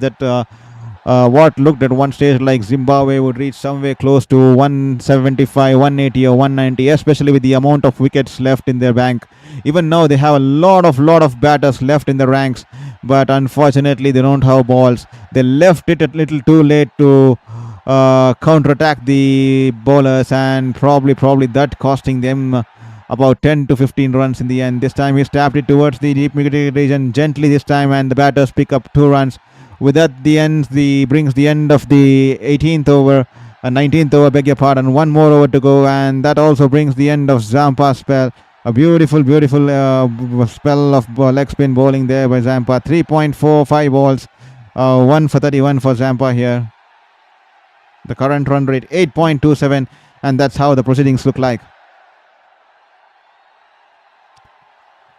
Please do let us know about the commentary style and the amount of emotions and the amount of thoughts we have been bringing to you, so that it will help me work on it. So please do let me know your thoughts. What do you think about this channel, and what do you think about this commentary? That will be a big motivation factor. That feedback will be a learning curve, so that we can work on it and improvise on it. And Nathan is running in to bowl, and he tries to go for the cheeky scoop shot, and Nathan is bowling it a little bit slow. 111.3 clicks on that, and the ball keeping low. Wonderful deception from the ball there. He's a street smart cricketer, Nathan Ellis. He's done it day in and day out for Australia and different leagues out there in Australia. And a wonderful back of the hand delivery. The ball keeping low. All the batter had to get was bat onto the ball. But unfortunately, the ball keeping a little bit low, and wonderful deception there by Nathan Ellis. So still waiting for your feedback. Let us know how do you feel? What do you feel about this commentary, and what do you feel about this type of live streaming? Especially, I've been under confusion here because the last 2 days I was unable to crank some numbers here. Just 450 the number of views on this stream here, so that's made me a little bit doubtful in regards to, am I doing something wrong? Is that the reason? Because the fans are not coming on this page, the views is not cranking up on this page, especially the last 2 days. Am I doing something wrong that has led to the drop in viewership, especially the last 2 days? So definitely need your feedback in regards to that. Please let us know what do you think of this channel, and what do you think of this style of sports commentary. This time a Yorker length delivery, tries to squeeze it towards the point region, completely missing it. Well ball there by Nathan Ellis. 131.3 clicks on that. Eagerly waiting for your comment here, because every feedback will help us grow. Every feedback will aim us to not just grow in terms of the channel, but in terms of life too, because you learn from every single phase, and this is a learning curve for me. And what best to learn from, nothing best than learn from the fans directly, because they will put in their thought from their point of view, and definitely I can work it along the way and better myself, not just to better my channel, but also to better the type of sports journalism and the type of sports commentary, so that we bring sports to you, to every single home, and promote sports in the community. This time bangs it in, comes in from around the wicket, change of sides, and a slow one wide outside the off stump, and he pulls it towards the long on fielder. Just one run, and Zimbabwe 161 for 2 after 19.4 overs. That's the scenario out there in the middle. It's been a wonderful steady game for Zimbabwe, but they will be kicking themselves. They should have gone a little bit early, probably from the 11th or the 12th over. They should have gone bang, especially the amount of wickets they have in their lineup, and with just 2 balls to go, it doesn't make sense to have so much of batters, and your batters haven't taken the risk, especially the likes of Bennett, who's batting on 56 of 64. He struggled throughout the innings here with the timing, and even then he's happy to tap it around and take singles, and that's been pretty surprising for me. But nevertheless, he's out there in the middle fighting it out for his team. You never know what the pitch conditions are, what the situations are, and Raza picking up 2 runs off the penultimate ball here. 8.22, 163 for 2, 19.5 overs done. Last ball to come. Can Sikandar Raza end it on a high note and give Zimbabwe the edge going into the innings break? Beg your pardon. Nathan Ellis running in. This time a low full toss onto the pads, and Sikandar Raza goes down on one leg, and he's managed to get under the ball, and he smashed it into the stands in the deep square leg region. 6 runs to end the over, 6 runs to end the innings here. 169 for 2 of 20. That's what Zimbabwe has put in reply to Australia, who asked them to bat earlier during the day at the R. Premadasa in Colombo. 170 would be the target. That could be a psychological number. 170, and what a shot to end the over. Poor ball from Nathan Ellis there, straying down in line and straying down in length. Bowls a low full toss onto the pads, and Sikandar Raza would not miss out on that. He gets low down on one knee, and he smashes it towards the deep square leg region, and the ball sails over the rope. 6 runs for Sikandar Raza, 6 runs for Zimbabwe here, and Zimbabwe put up 169 for 2 after the end of 20 overs. Here's the scorecard for you, as you can see on the screen. Brian Bennett 64 not out of 56 balls, and Marumani 35 of 21, and Ryan Burl 35 of 30, who was caught by Bartlett, bowled Cameron Green, and Sikandar Raza, the skipper, not out on 25 of 13 balls. He giving the late onslaught and scoring with a strike rate of 192.31. So that's the score out there in the middle for Zimbabwe. 31 Shea Murmani, he played wonderfully, especially in the power play. He utilized the fielding restrictions, 35 of 21 initially, and he set the tone for Zimbabwe. They were close to 9 runs and over until the 6, 7, or 8 overs mark. Once the spinners and came into the attack, they had to slow down things, and Bennett struggling out there in the middle. He was less than a run a ball at some stage for most part of the innings, to be honest, and now he's managed to score 56 of 64, and pretty surprising there that they did not take much risks out there in the middle, especially the likes of Diane Myers, Tony Munyonga, and Tashinga Musekiwa and Brad Evans still out there in the batting lineup yet to bat. But nevertheless, 169 for 2, 170 is the number that the Aussies have to get in this Group B clash at the R. Premadasa Stadium. For the Australians, it was Marcus Stoinis, who picked up 1 over 2.5 1 over for 17 runs off his 2.5 overs, and it needs to be seen what's the update coming in from the Australian dressing room. He was hit on his fingers, he was hit on his wrist by a straight shot by Ryan Burl of Stoinis' own bowling. So that would be a concern for the Australian camp, not just in terms of this game, but in terms of this tournament too. He's a big stake player for Australia, and he's a key player both with the bat and ball. So that will be something of concern for Aussies as they head back to the dressing room to get an update on the injury status of Marcus Stoinis. Nevertheless, Glenn Maxwell was expensive. He was taken apart the park. 1 over for 14 runs. Matthew Quinman bowling wonderfully. 3 overs, unlucky not to pick a wicket. 3 overs, none for 24. Adam Zampa, 4 overs, none for 31. And Nathan Ellis, 4 overs, none for 34 there. And Cameron Green, 1.1 overs, 6 runs, and picking up a wicket there. So that's the end of the story here from R. Premadasa, especially in the first innings. So we'll be back soon with the chase. I hope you guys enjoyed this live streaming here.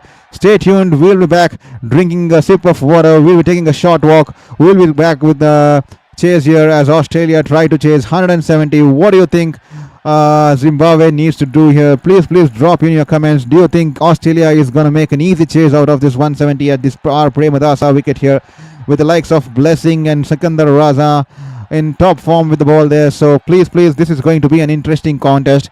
We'll be back here in the next 10 minutes here at Sports Beyond Cancer. This is Saurav Vittalmurthy. Thank you for joining in for the first session here. We'll be back soon here.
Well.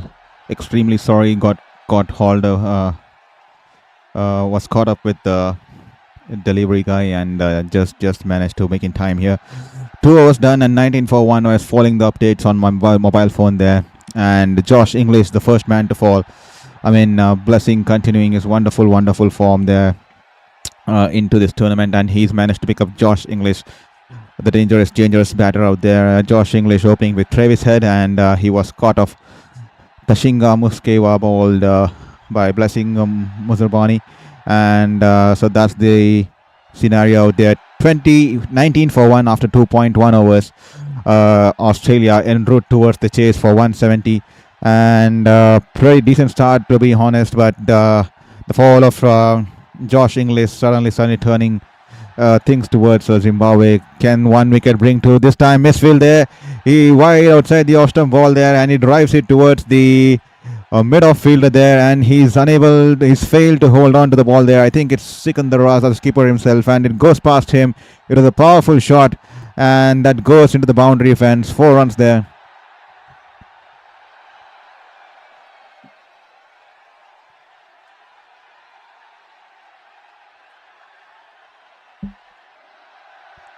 Well, English getting in a surprise of a delivery. He went for the pull shot, and it was a short pitch delivery, and he was in no man's land, and a diving catch for the wicket keeper there. This time Evans, a better line here. It was into the body of Travis Head. He's happy to tap it back to the bowler there. 14 runs of 10 balls here for Travis Head. Let's see if the captaincy is going to affect his innings, or is he going to be the freestyle player he's always been.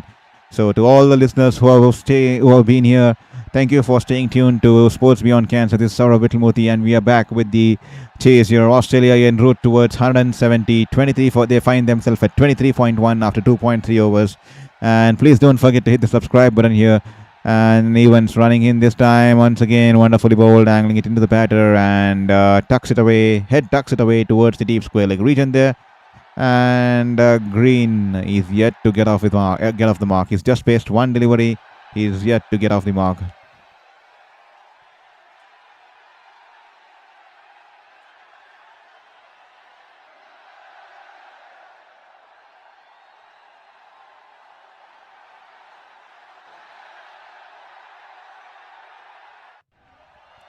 .24 for 1, and Evans running in this time.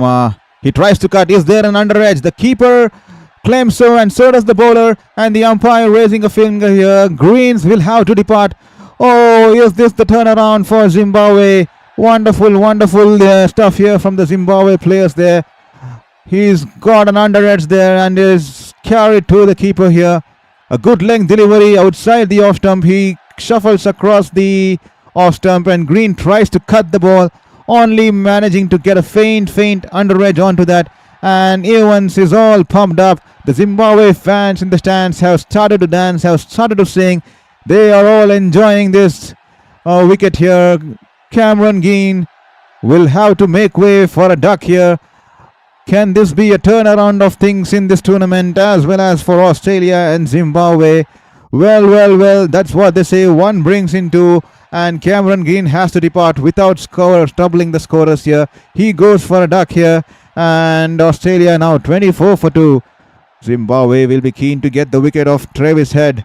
This could put more pressure onto the opposition, especially with the likes of Travis Head being removed earlier during the power play. That could put a big hurdle for the lower batters to come in, as Tim David walks in at number 4 for Australia. Someone needs to stabilize the innings. He is 12th ranked in this format of this game in the ICC T20 international circuit.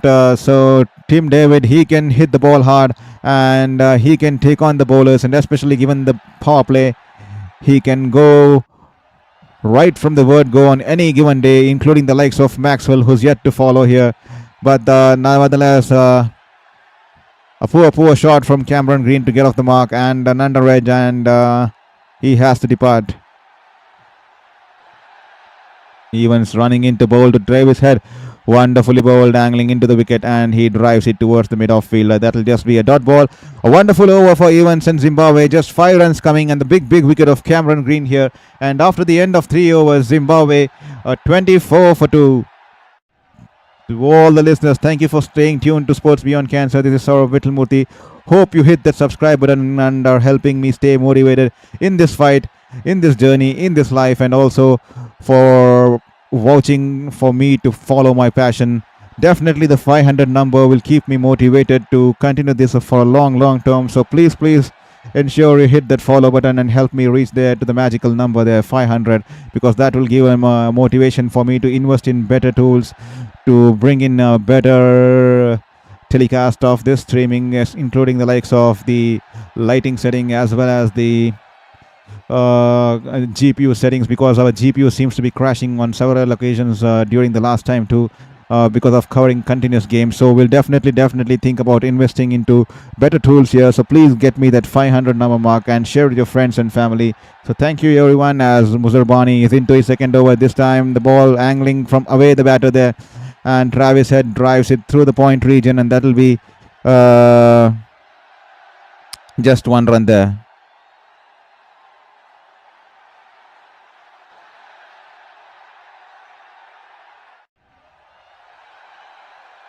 Tim David yet to get off the mark. He's just faced 1 ball into this innings. Can Muzerbani give Zimbabwe yet another breakthrough here? That will be a big moment in this game. This will make the 170 look like 210. Getting the wicket of Tim David, 3 down within the span of 4 overs will definitely make the target look like 220 now. Can Muzerbani do it now for the Zimbabwe? He's running into bowler Tim David. He goes for the pull, and he's gone. He's failed to time it. Muzerbani here, the man for Zimbabwe. He's taken the wicket of Tim David here. Tim David has to depart. What a start by Zimbabwe here. Tim David also has to walk back for a duck here. He's bounced him out. The ball was climbing on the batter, and he tried to play the pull shot off the top edge straight into the hands of the fielder there, stationed at the short third man region there. Creamer taking an easy catch there, and Muzerbani, he's elated, he's jumping in joy, he's celebrating the wicket, and so are the fans in the stands. What a wonderful turnaround of things here at the Premadasa Stadium in Colombo. Zimbabwe picked up 3 wickets within the span of 4 overs, 25 for 3 after 3.2 balls. Muzerbani picking up his second wicket of the day, and Travis Head has to make a long walk back without troubling the scorers here. He will be disappointed with himself.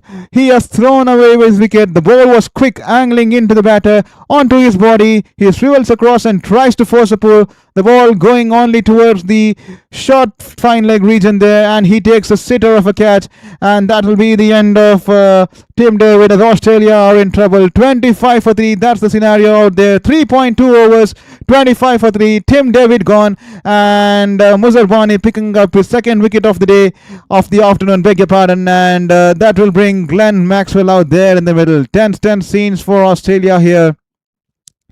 3 wickets within the span of 3.2 overs, chasing a target of 170. Definitely now the target is going to look like 220 because of the fall of 3 wickets here. 170, definitely that's what wickets can do, that's what pressure can do. And 2 people falling out for duck here, with the likes of Cameron Green and now Tim David, both of them going back to the dressing room without troubling the scorers. And Zimbabwe, no wonder they are elated out there in the middle. So are the fans in the stands, raising the flags, cheering and dancing to the tune, just like Muzerbani picks up the wicket. Wonderful stuff there. Blessing Muzerbani. He's been lethal here. He's been lethal in this format of this game. He's been clinical, just like he bowled in the first game.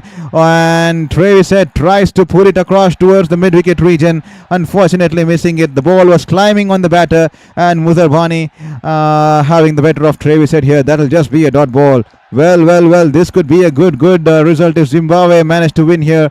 Australia is in the second position, with Sri Lanka on the top of the Group B with 4 points. A win here for Zimbabwe will make things interesting here. This could be an interesting game here. Well, ladies and gentlemen, stay tuned for the entire game. This contest is going to go down the wire. Can Maxwell produce the moment of magic just like he produced in the 50-over format against Afghanistan? Can he do once again against the Zimbabweans this time here? Well, we'll get to know in the next hour or so as Maxwell and Head try to stabilize things there for Australia. Nevertheless, Australia have a long batting order, but 25 for 3, they wouldn't have imagined to be at this stage. Wonderful stuff by the Zimbabwean quick bowlers there. This is incredible cricket. Bowling according to the plan. They have definitely done their homework against every single batter and perfectly executed it. And they are 27 for 3, 3.5 overs. Can Muzerbani, the last ball of his second over, pick up Maxwell here? He tucked it away, straying down the leg there. Poor ball there. And that gives Maxwell a chance to get off the mark as he trickles it down towards the deep square leg region. And that'll just be one run. And with the end of the fourth over, Australia 28 for 3 after the end of 4 overs. What a start. What a dream start for Zimbabwe as they defend the title or defend the score of 170 here. Australia will be kicking themselves, especially Cameron Green, a loose cut shot, and then Tim David forcing a pull shot, and both of them going for a big duck without troubling the scorers. And the required run is now 142 of 96 balls, and Zimbabwe will be keen to run through the middle order. They would be keen to rip through the middle order. They wouldn't want any batters to settle out there in the middle.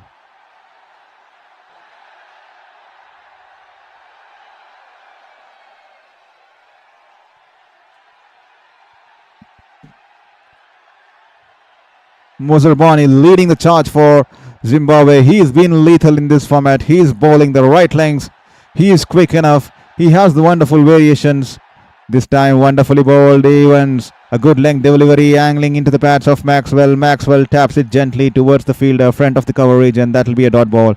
What a wonderful start to Zimbabwe here. Muzerbani, blessing Muzerbani. He's definitely a blessing for Zimbabwe. No wonder, just like his name. He's been clinical in this format of this game, and he's proved once again why he is a match winner for Zimbabwe.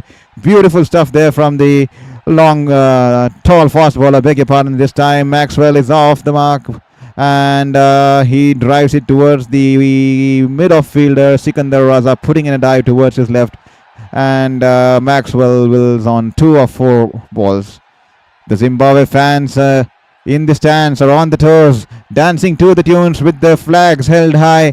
They are on top of the game now at the moment here. Can they continue to pile up the pressure on the Australian camp? This could be a big game here for Zimbabwe. What a turnaround. They have done it once during the 2007 T20 internationals or the 2008 T20 internationals when Brendan Taylor hit those wing runs. And he stopped it. Man, Travis Head has to depart. And what a start for Zimbabwe here. Travis Head has chopped on back to the stumps. He has to depart. The Australian skipper has to depart. He's chopped on back to the stumps.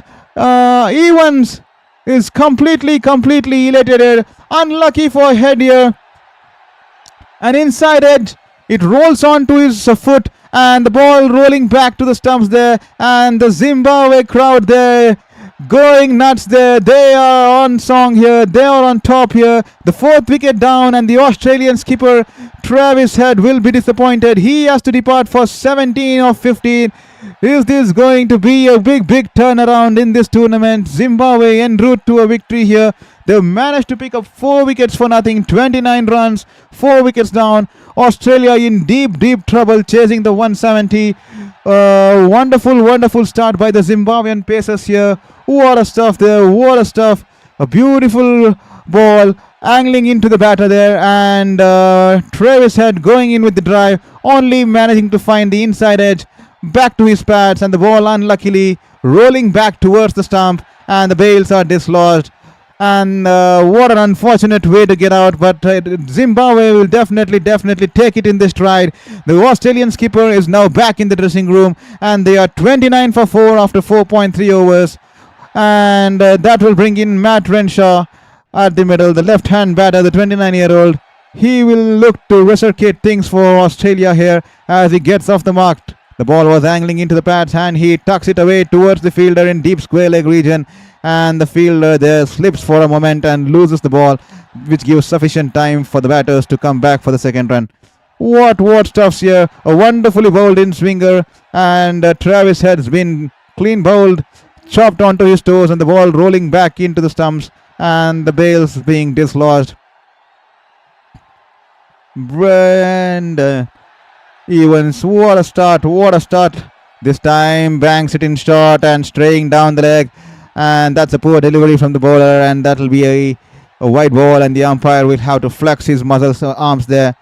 And Brad Evans, as shown in his stats, he has an extremely good record with the new ball, with the new batters out there, and he's proving once again why he's so lethal, especially bowling in tandem with the likes of Blessing, Muzarbani, both of them causing havoc for the Australian top order, picking up 2 wickets apiece in this crucial encounter at the R. Premadasa Stadium in Colombo. What a start for Sikandar and co. Sikandar and his boys.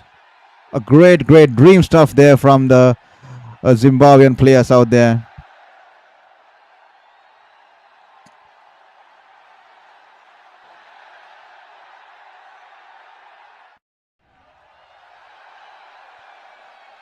Once again, the batter pulling away from the delivery. Some distraction in front of the side screen there. Maxwell pulls away from the delivery, and the bowler won't be happy with there, especially when he was running into the stride. A movement behind the shoulder there. So 4.5 overs, 33 for 4. Tense scenes out there in the Australian dugout there. 137 required from 91.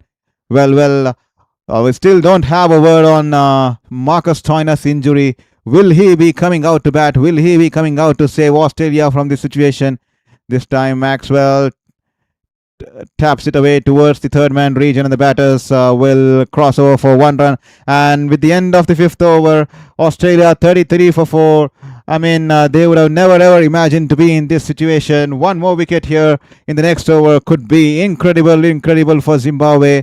We still don't have a word on Marcus Stoinis' injury situation. Will he be coming out to bat, or will there be one batter short, especially after being 4 wickets down for 34 in 5 overs? So a big question mark.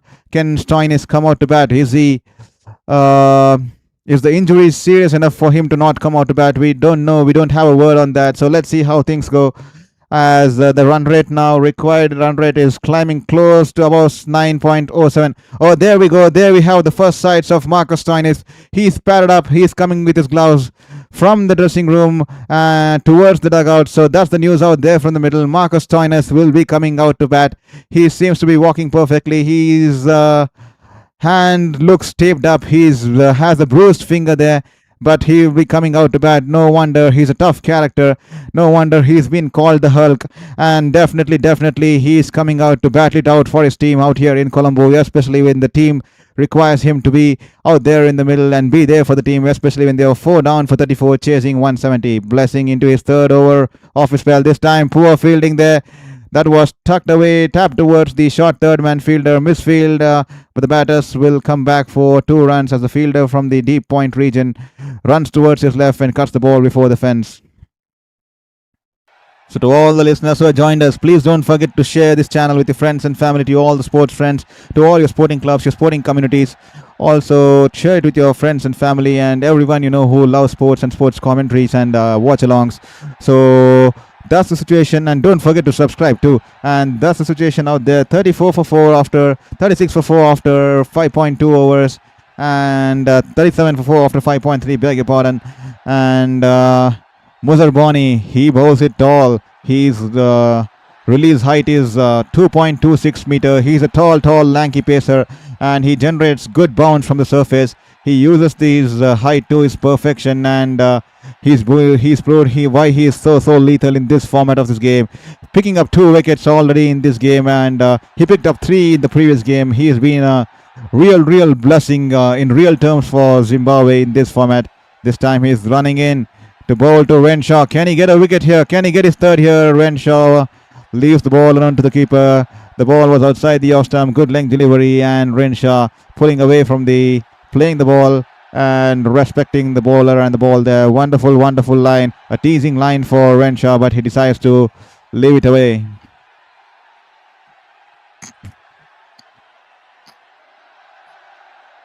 Please drop in your comment here in the chat box. Do you think Zimbabwe will win today, or will someone from the Aussie camp play a long innings just like Maxwell played the other day against Afghanistan in the 50-over format?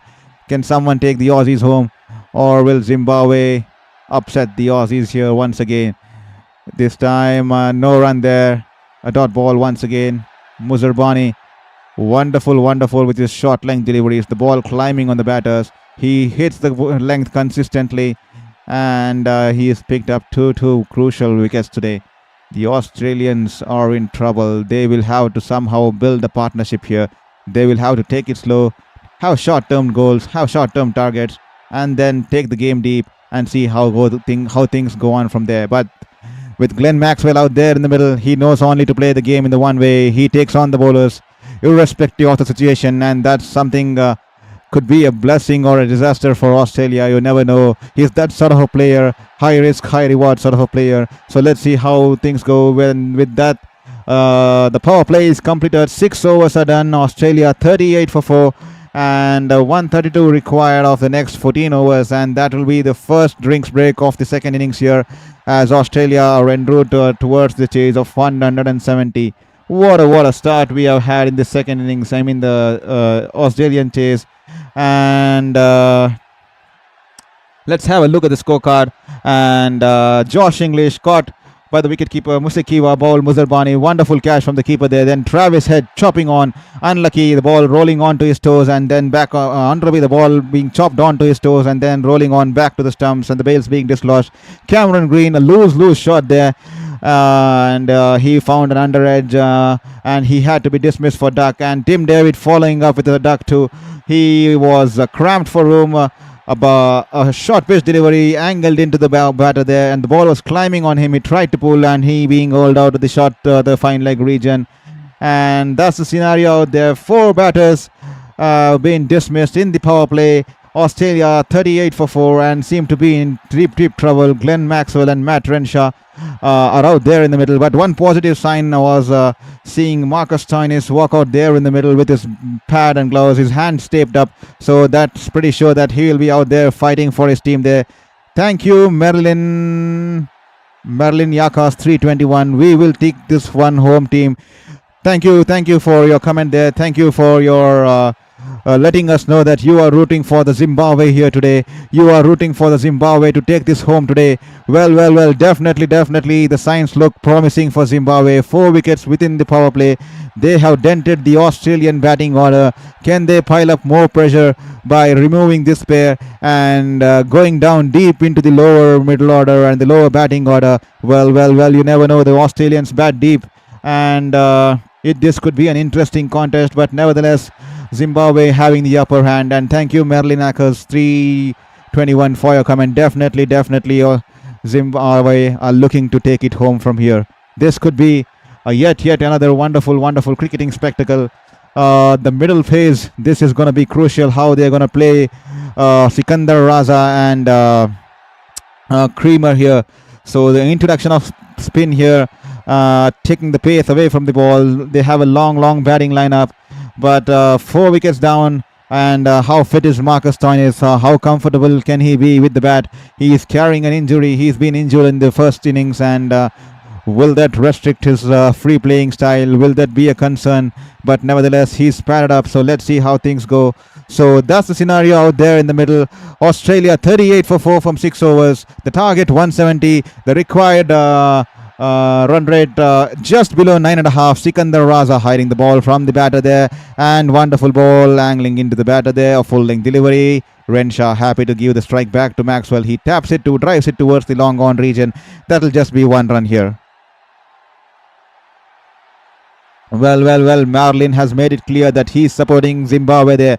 Any listeners here who's supporting and rooting for Australia, who still believes that Australia can take it home, please drop in your comment if you're listening here and you are rooting for the Australians to take the game even now, even after being at 38 for 4. Please drop in your comments so that we can have a discussion here, and what are the possibilities that Australia needs to take to ensure a victory here. Sikandar Raza this time coming in from over the wicket for the right-hander, and an inside edge towards the deep mid-wicket region. That'll be an easy single for Maxwell. Maxwell is that sort of a player who is going to take on the bowler irrespective of the situation, just like he did against Afghanistan in that 50-over game when Australia was 70 for 7 at one stage and he ended up scoring 205 runs. This time, has he been dropped? Has he been dropped by the wicket keeper? Was there an edge? Seems like an under edge there. Sikandar Raza. Renshaw tried to go for the cut. Well, we'll have to wait for the replay here. Was there an under edge here? Was there an under edge? But nevertheless, that will be a dot ball. Wonderfully bowled, Sikandar Raza. The ball turning away from the batter, and he opens the face and guides it towards the deep point fielder there. That will just be one run there. Australians will be keenly waiting to build a partnership here. Maxwell and Renshaw will have to stabilize the innings and take the game deep. Probably look at short targets. They would have to set short targets. Probably look at getting somewhere close to 70-run mark or 80-run mark by the end of the 10th over, and then take it to somewhere close to the 110 or 120 mark, 120, 125 mark by the end, 120 mark by the end of the 15th over, and then take it from there. Let the other batters take the long handle. So they will have to stabilize the innings, and this time Raza flighted outside the off stump, and Maxwell happy to open the face of the bat and drives it towards the sweeper cover there, and that will be the end of the over. Good start for the Zimbabwean skipper here. A tidy over under the circumstances for Australia too.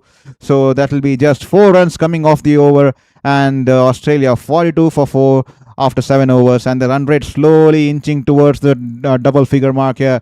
To be precise, it's now 9.85, and the dipping curve for Australia in this run rate slowly going down. Zimbabwe will be keen to get one more wicket. That could put things more in the comfortable position. They could be on the dominating stage, because you always know the Australians fight till the end. They don't give up, be it the last batter, be it the last pair out there in the middle. And Zimbabwe will be key, especially to get rid of Maxwell, who can take the game away from you. He's that sort of a player who raises his hand up, especially when his team fails, and he stands tall and plays a gem of a knock, just like the Afghanistan game. He did it in the 50-over format. This time he tucks it away towards the wide of the long on fielder, and that will be a single. Australians happy to rotate the strike and get some momentum back into the game. They would be keen to take the game deep. Well, all the cricketing fans out there, if you've missed this innings until now, Zimbabwe were asked into bat by Zimbabwe put into bat by Australia, and they scored 170 for 8 in the first innings, and Bennett scoring a good 60 odd runs, and then this time Myers into the attack, and he's cut it. A poor shot, lot of width there. The ball is running away towards the boundary, towards the point region. A dive put in towards a full-length dive put in towards the ball by the fielder running in from the sweeper cover, but he wouldn't get the ball. The ball wins the race, and the ball rolls into the boundary, and that will be 4 runs for Renshaw. Much required reprieve for Australia and Renshaw. A boundary coming after a long time. A wonderfully awaited shot. Leans to the back and square cuts it in the gap, and a beautiful effort there by the fielder in vain there. But that will be 4 runs for Australia. 47 for 4 after 7.2 overs. So as I was saying, Zimbabwe managed to put up 170 on the board, and once again, poor ball there, banks it in short. He's pulled it towards the cow corner, and the fielder from the deep wicket slides towards his right and cuts the ball, and he'll restrict the batters for only 2 runs. So Brian Bennett scoring 64 of 56, and Marumani, the wicketkeeper, gave a wonderful start. He gave the right impetus for Australia, for Zimbabwe, right at the start of the innings, scoring at a strike rate of 166, 35 of 21.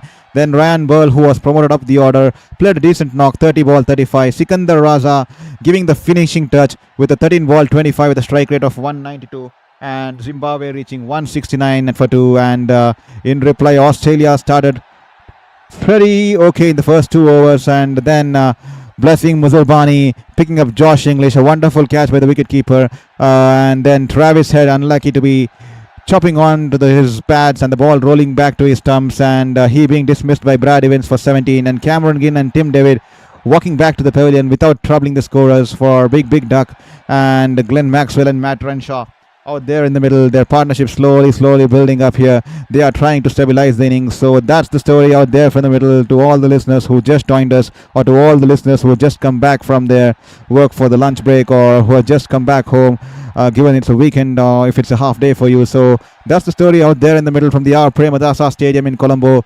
Zimbabwe are in the upper hand in the stage. The required run rate now above 9.5, 119 required from 74. 51 for 4 from 7.4 overs. That's the situation out there in the middle.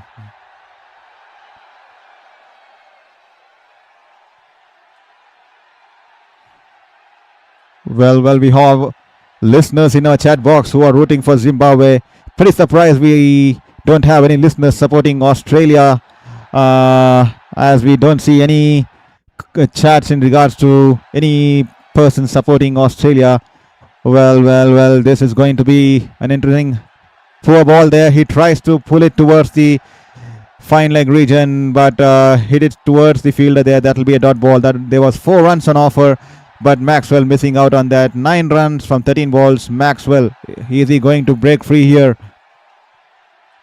This time, just past the outside edge. It was a wonderful ball there. The ball was climbing on the batter. It was outside the off stump, and Maxwell going in for the drive, and the ball went just going past the outside edge. Lucky there for Maxwell. At the end of the 8th over, Australia 51 for 4. To all the listeners who joined us, please share with your friends. We need to we are banking on you to reach to the 500 mark, and we are definitely hoping that you will spread the word that this channel focuses on pure sports journalism, promoting sports in the right positive spirits, so that we promote sports amongst the youngsters, sports among the community, and we celebrate the athletes and not mock the athletes, and not prepare memes in the names of athletes. And because the athletes have put in all the hard work to come to the stage, and these guys sitting at home mock these players, and it's pretty disappointing to see those kind of content creators who make cringe content, who put up memes. They're getting all the limelight. I mean, they get viewerships about in thousands, I mean sometimes in lakhs, and here we are getting viewership somewhere close to 700 per stream. So that's been pretty disappointing. And here's a concern for Zimbabwean skipper here. Raza pulls up a muzzle as he starts to run up towards his 3rd over. Is he cramping there, or has he pulled up a muzzle? He seems to be in pain. He's lying flat on the ground there, and he has still 2 more overs remaining in his spell. He was just about to begin his run up. He had a small jump, and he felt something pull in his leg, and he's dropped flat onto the ground on the floor, and he's closing his eyes, and he has his hand over his head, and he seems to be in immense pain there. Has he pulled up his calf muscle, or is he undergoing a cramps there? Sikandar Raza, the Zimbabwean skipper, on the floor. Well, his 2 overs could be extremely crucial. The other day, Hasranga, despite the injury, completed his quota of 4 overs. And I think he's been ruled out from the World Cup now with that injury, Hasranga. And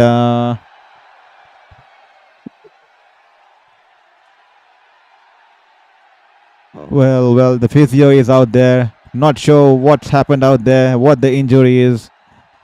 And this is going to be a big moment for Zimbabwe. Their skipper, can he be taken off the field? Some concerns in the Zimbabwean camp there. So please hit that subscribe button, because this is a pure sports journalism, promoting sports channel here. We will promote sports in the rightest spirits. We will celebrate athletes. We will celebrate downfalls, because there is always a comeback. We are not here to mock the people. We are not here to prepare memes in the names of players, because that's not sports journalism. I'm pretty surprised that the modern generation tends to move towards those kind of channels, tends to move towards those kind of commentary where people mock the players, people ridicule the players, people put in jokes in the name of players and use harsh words or derogatory words, and the audience seem to be enjoying such sort of content. I mean, it's a pathetic kind of world we are living in, especially seeing the number of viewership those channels manage to bump up in a single stream, especially, and even the comments, and we are struggling to get even 800 viewerships for the entire 3 hours of stream, where we are giving our heart in and heart out for producing wonderful sports-related content and not mocking the players and celebrating sports and sports alone, because our passion and aim is to promote sports in the community, sports among the youngsters, and to uplift one another and spread positivity through sports to the community. That's what sport is all for. Sports is always meant to spread positivity, and here we are doing it rightfully. So please hit the subscribe button, as after 8 overs, 51 for 4 here. And I think someone will have to come back and bowl the over here. Sikandar Raza is in pain, and I'm not sure what's happened there. Probably looked like a cramp, but has he pulled the muscle there? Because the way he was lying down on the ground and the way he was holding his hand onto his eyes, closing his eyes, and writhing in pain, this seems to be a matter of concern for. He's removed his shoes out there. He's having some treatment. He's struggling to walk, and is he walking away from the field? We would have to wait for the next few minutes there. The physio having a look at it.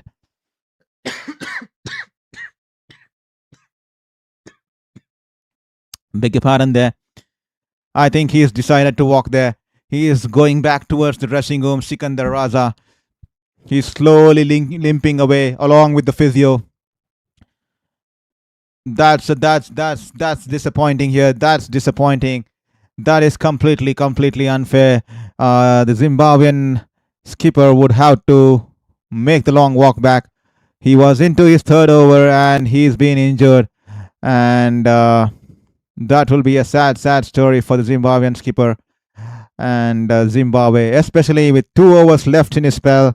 That 2 overs could have been extremely crucial, considering the scenarios out there in the middle with Australia 51 for 4 after 8 overs. Someone would have to bowl those 2 overs of Sikandar Raza, and let's see how things go. Will there be a twist in the tail here? The Australians would be keen to get a partnership here, and now Creamer has been brought into the attack. He will be coming in to bowl his first over of the afternoon. Beg your pardon, I keep telling day. It's now afternoon here. So he'll be coming in to bowl the first over of the afternoon. And he's pretty economical. He's wonderful bowler. His strike rate is 16.54. His economy is less than 7 in this format of this game. He's extremely clever campaigner. He lures the ball. He lures the batter to play in the false shot, especially with the drives. And he's wonderful as he's always been with his leg breaks here. And Creamer will be running in to bowl to Renshaw here. Matt Renshaw, 13 runs of 11 balls. Can 13 breathe? An unlucky number which the Australians always fear. 13 runs here. Can Creamer? A full toss ball tossed in the air, angling in towards the batter, and he tucks it away towards the wide of long on fielder, and they can happily come back for 2 runs there. Someone will have to make the move. The run rate now climbing close to 10 here, 9.92 to be precise. And thank you for all your listeners who have joined in. This is Saurav Vittalmurthy, a former sports journalist who's been covering games across the globe in New Zealand and India and even the Tokyo Olympics. But unfortunately, due to the 5th cancer battle which I was held in for the last 2.5 years, I was bedridden, and now I have currently entered remission. So as I've entered remission, now I'm finding time to do this from the comfort of my home. This is pretty new to me. I have been covering games from the ground, and this is now I'm covering it from the desk. But I'm glad with the universe and its ways, because 2.5 years of battle with cancer, I'm here now, at least doing justice to my passion. And that's the reason the name behind the channel, Sports Beyond Cancer. 5 cancers at the age of 33, and I'm pretty soon entering remission and recovery and rehab, and also scheduling plastic surgery.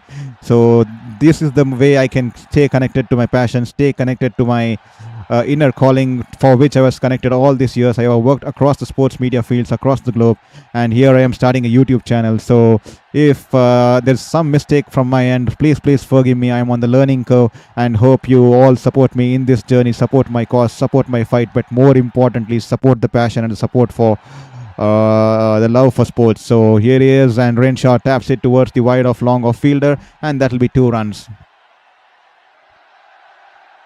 57 for 4 after 8.4 overs. So that's the scenario there. 113 required from 68 balls.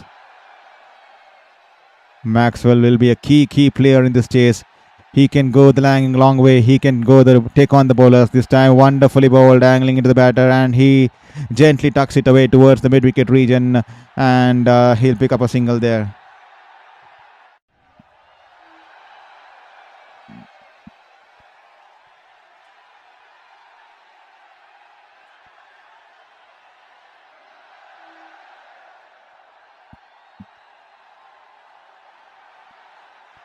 This time Kramer running in, and Maxwell going for the reverse sweep, and he found the gap.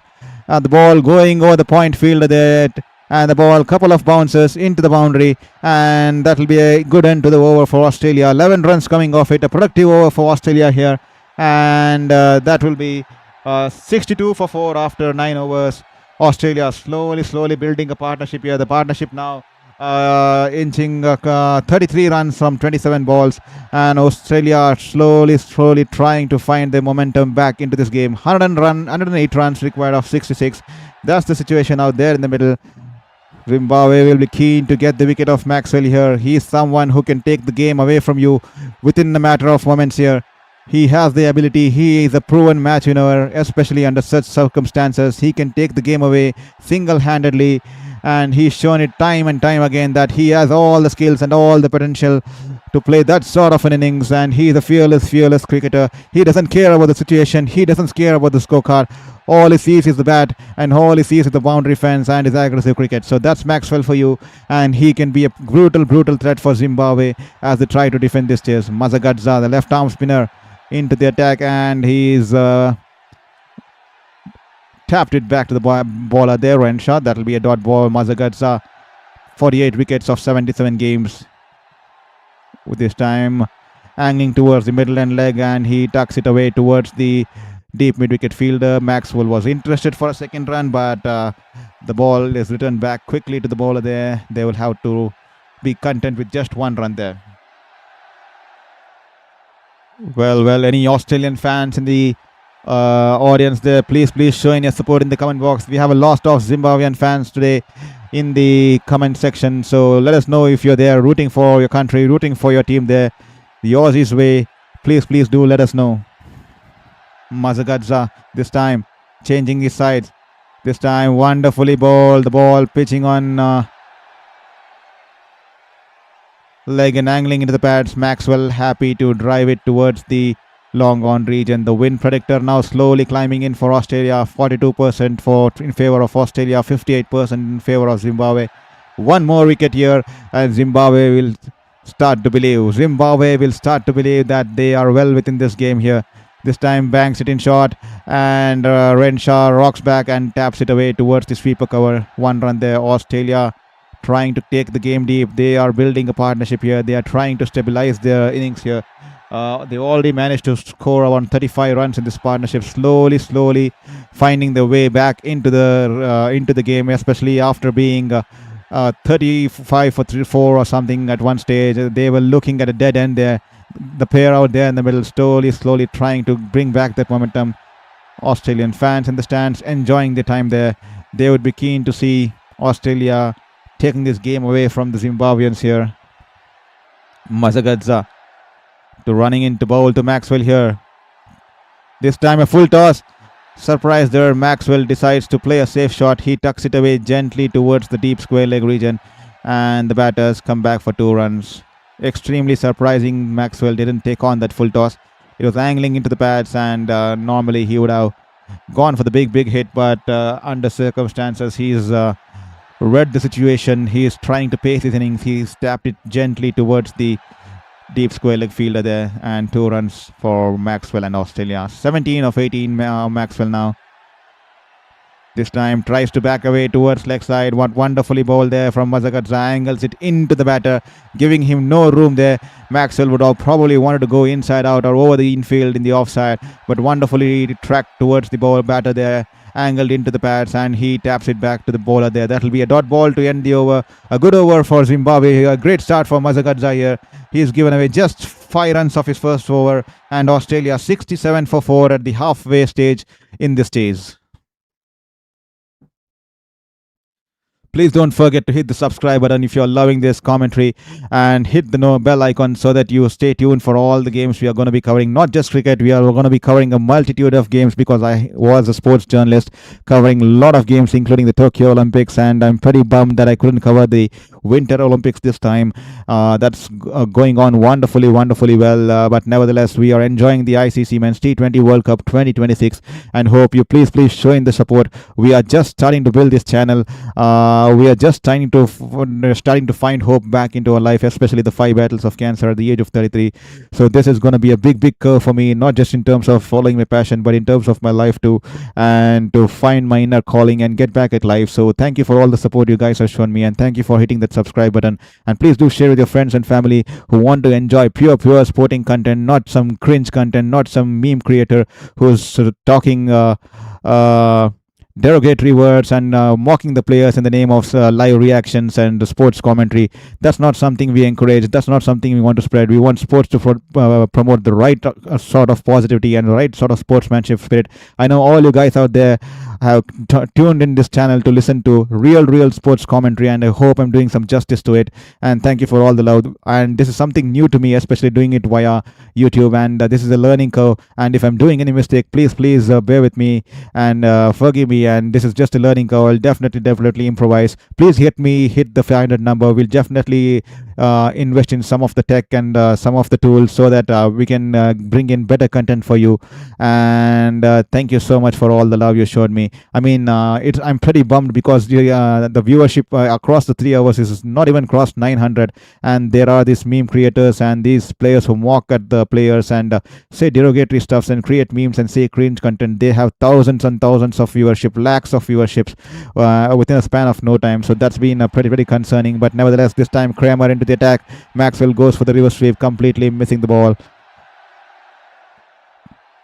This time Kramer angles it into the pads, and Maxwell happy to drive it towards the fielder there in the deep mid-wicket region, and that'll just be a single. Kramer into his second over. He was expensive in his first over, giving away 11 runs. Can he pick up a wicket here? Can he break this partnership? Can he produce that important breakthrough and put more dent into the Australian batting order? Wonderfully bowled this time, backs away but angled into the pads, and he drives it towards the long on fielder. Renshaw and Maxwell slowly building a partnership here. The partnership now inching towards 40. I beg your pardon, it's 41 of 37 balls. That's the scenario out there.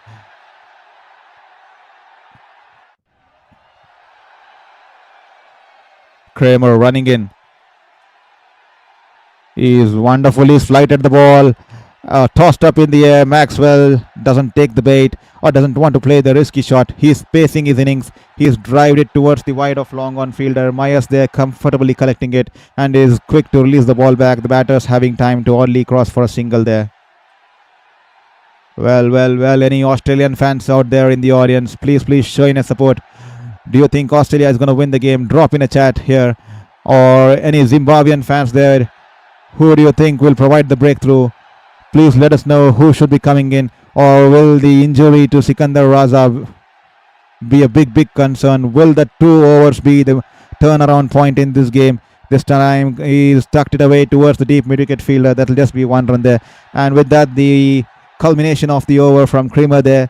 And after the end of 11 overs, Australia 72 for 4, and the required run rate now inching towards 11 runs an over, and they required 98 in 54 balls. I mean, the Australians wouldn't mind the climbing required run rate with the likes of Maxwell and Renshaw there in the middle, and with the likes of Stoinis, Dwarshuis and all to follow up in the chase.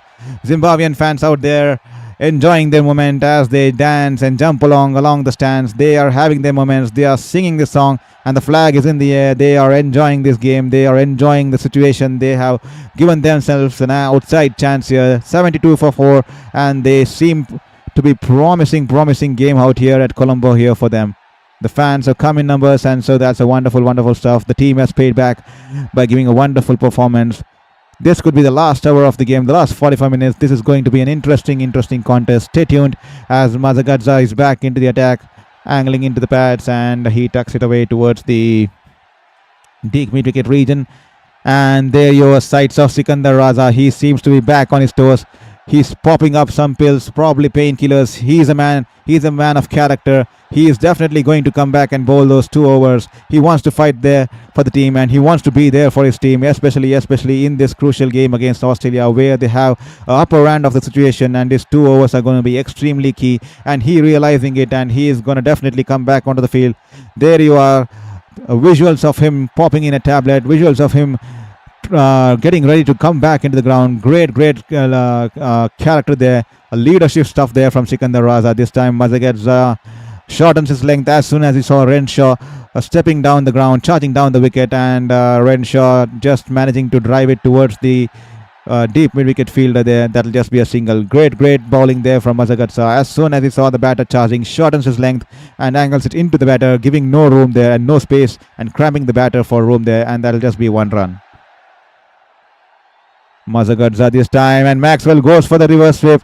Doesn't get good connection on the ball there, probably off the edge, and the ball has been hit towards the fielder there, stationed at the short third man region. Lucky there on the bowler there. A little bit left or right of the fielder, that would have been gone towards the boundary fence. And Maxwell, 95 required from 50. This time tries to make room for himself, backs towards the leg side, and he's been dropped. Oh my God, Myers there. Did he mess it up? The ball was in the air for a long time. It was a flat shot. Maxwell backing towards the leg side and trying to go over the top. He is hit it towards the long on fielder there. The ball was in the air. He almost caught it, and he fell into the boundary there. Did he manage to push the ball into the ropes there? What happened there? Maxwell would have had his mouth in his hands. He caught it almost, and he fumbled it.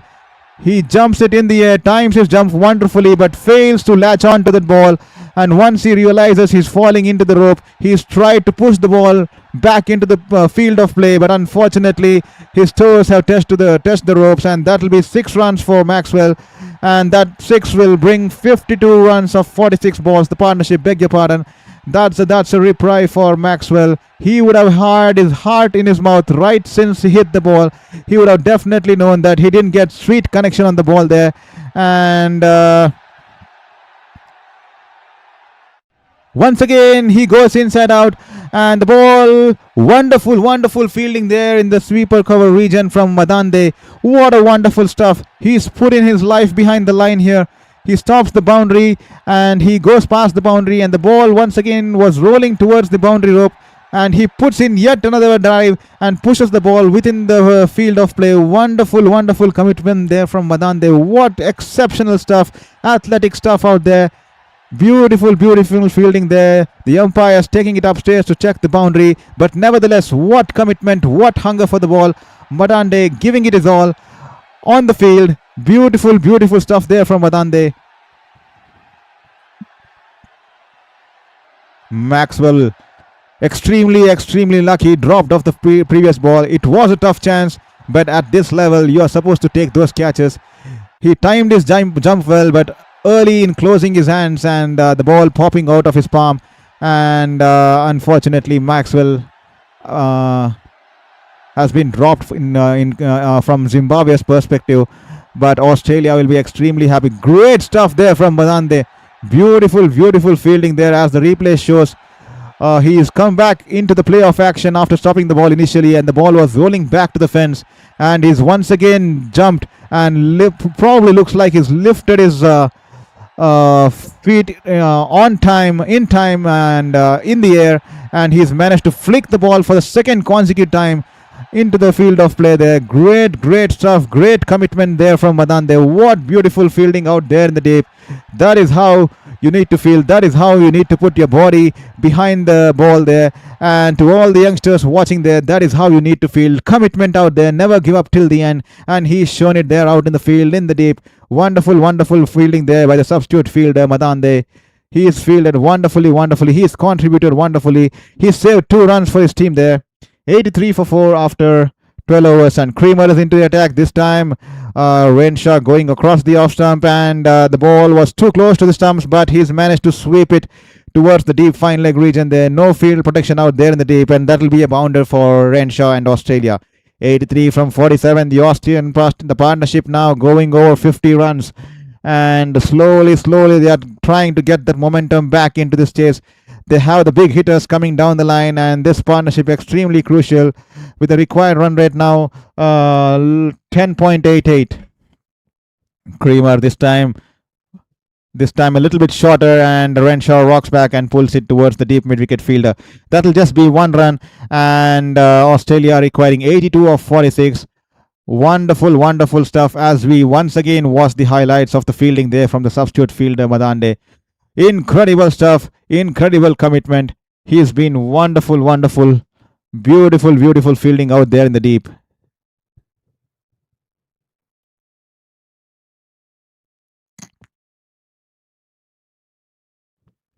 This time tossed up in the air, and Maxwell tries to go big. He will be caught, and wonderful fielding once again there at the deep mid-wicket region, and he's managed to push the ball back into the field of play. The ball was lurking in the air for a long time. He went for the slog sweep, and he hit it high in the air towards the deep mid-wicket region, and an outstretched drive from the fielder there. He's managed to push the ball within the field of play, I guess. A wonderful outstretched attempt by the fielder. The ball was high in the air. He puts in a huge outstretched jump in the air, and as soon as he realized that he was falling into the fence, he's thrown the ball into the field of play. Beautiful fielding out there by Zimbabwe. Last over we saw Madande doing it, and this time a beautiful stuff there. He saved 4 runs for the team here. Wonderful stuff there from the fielder in the deep.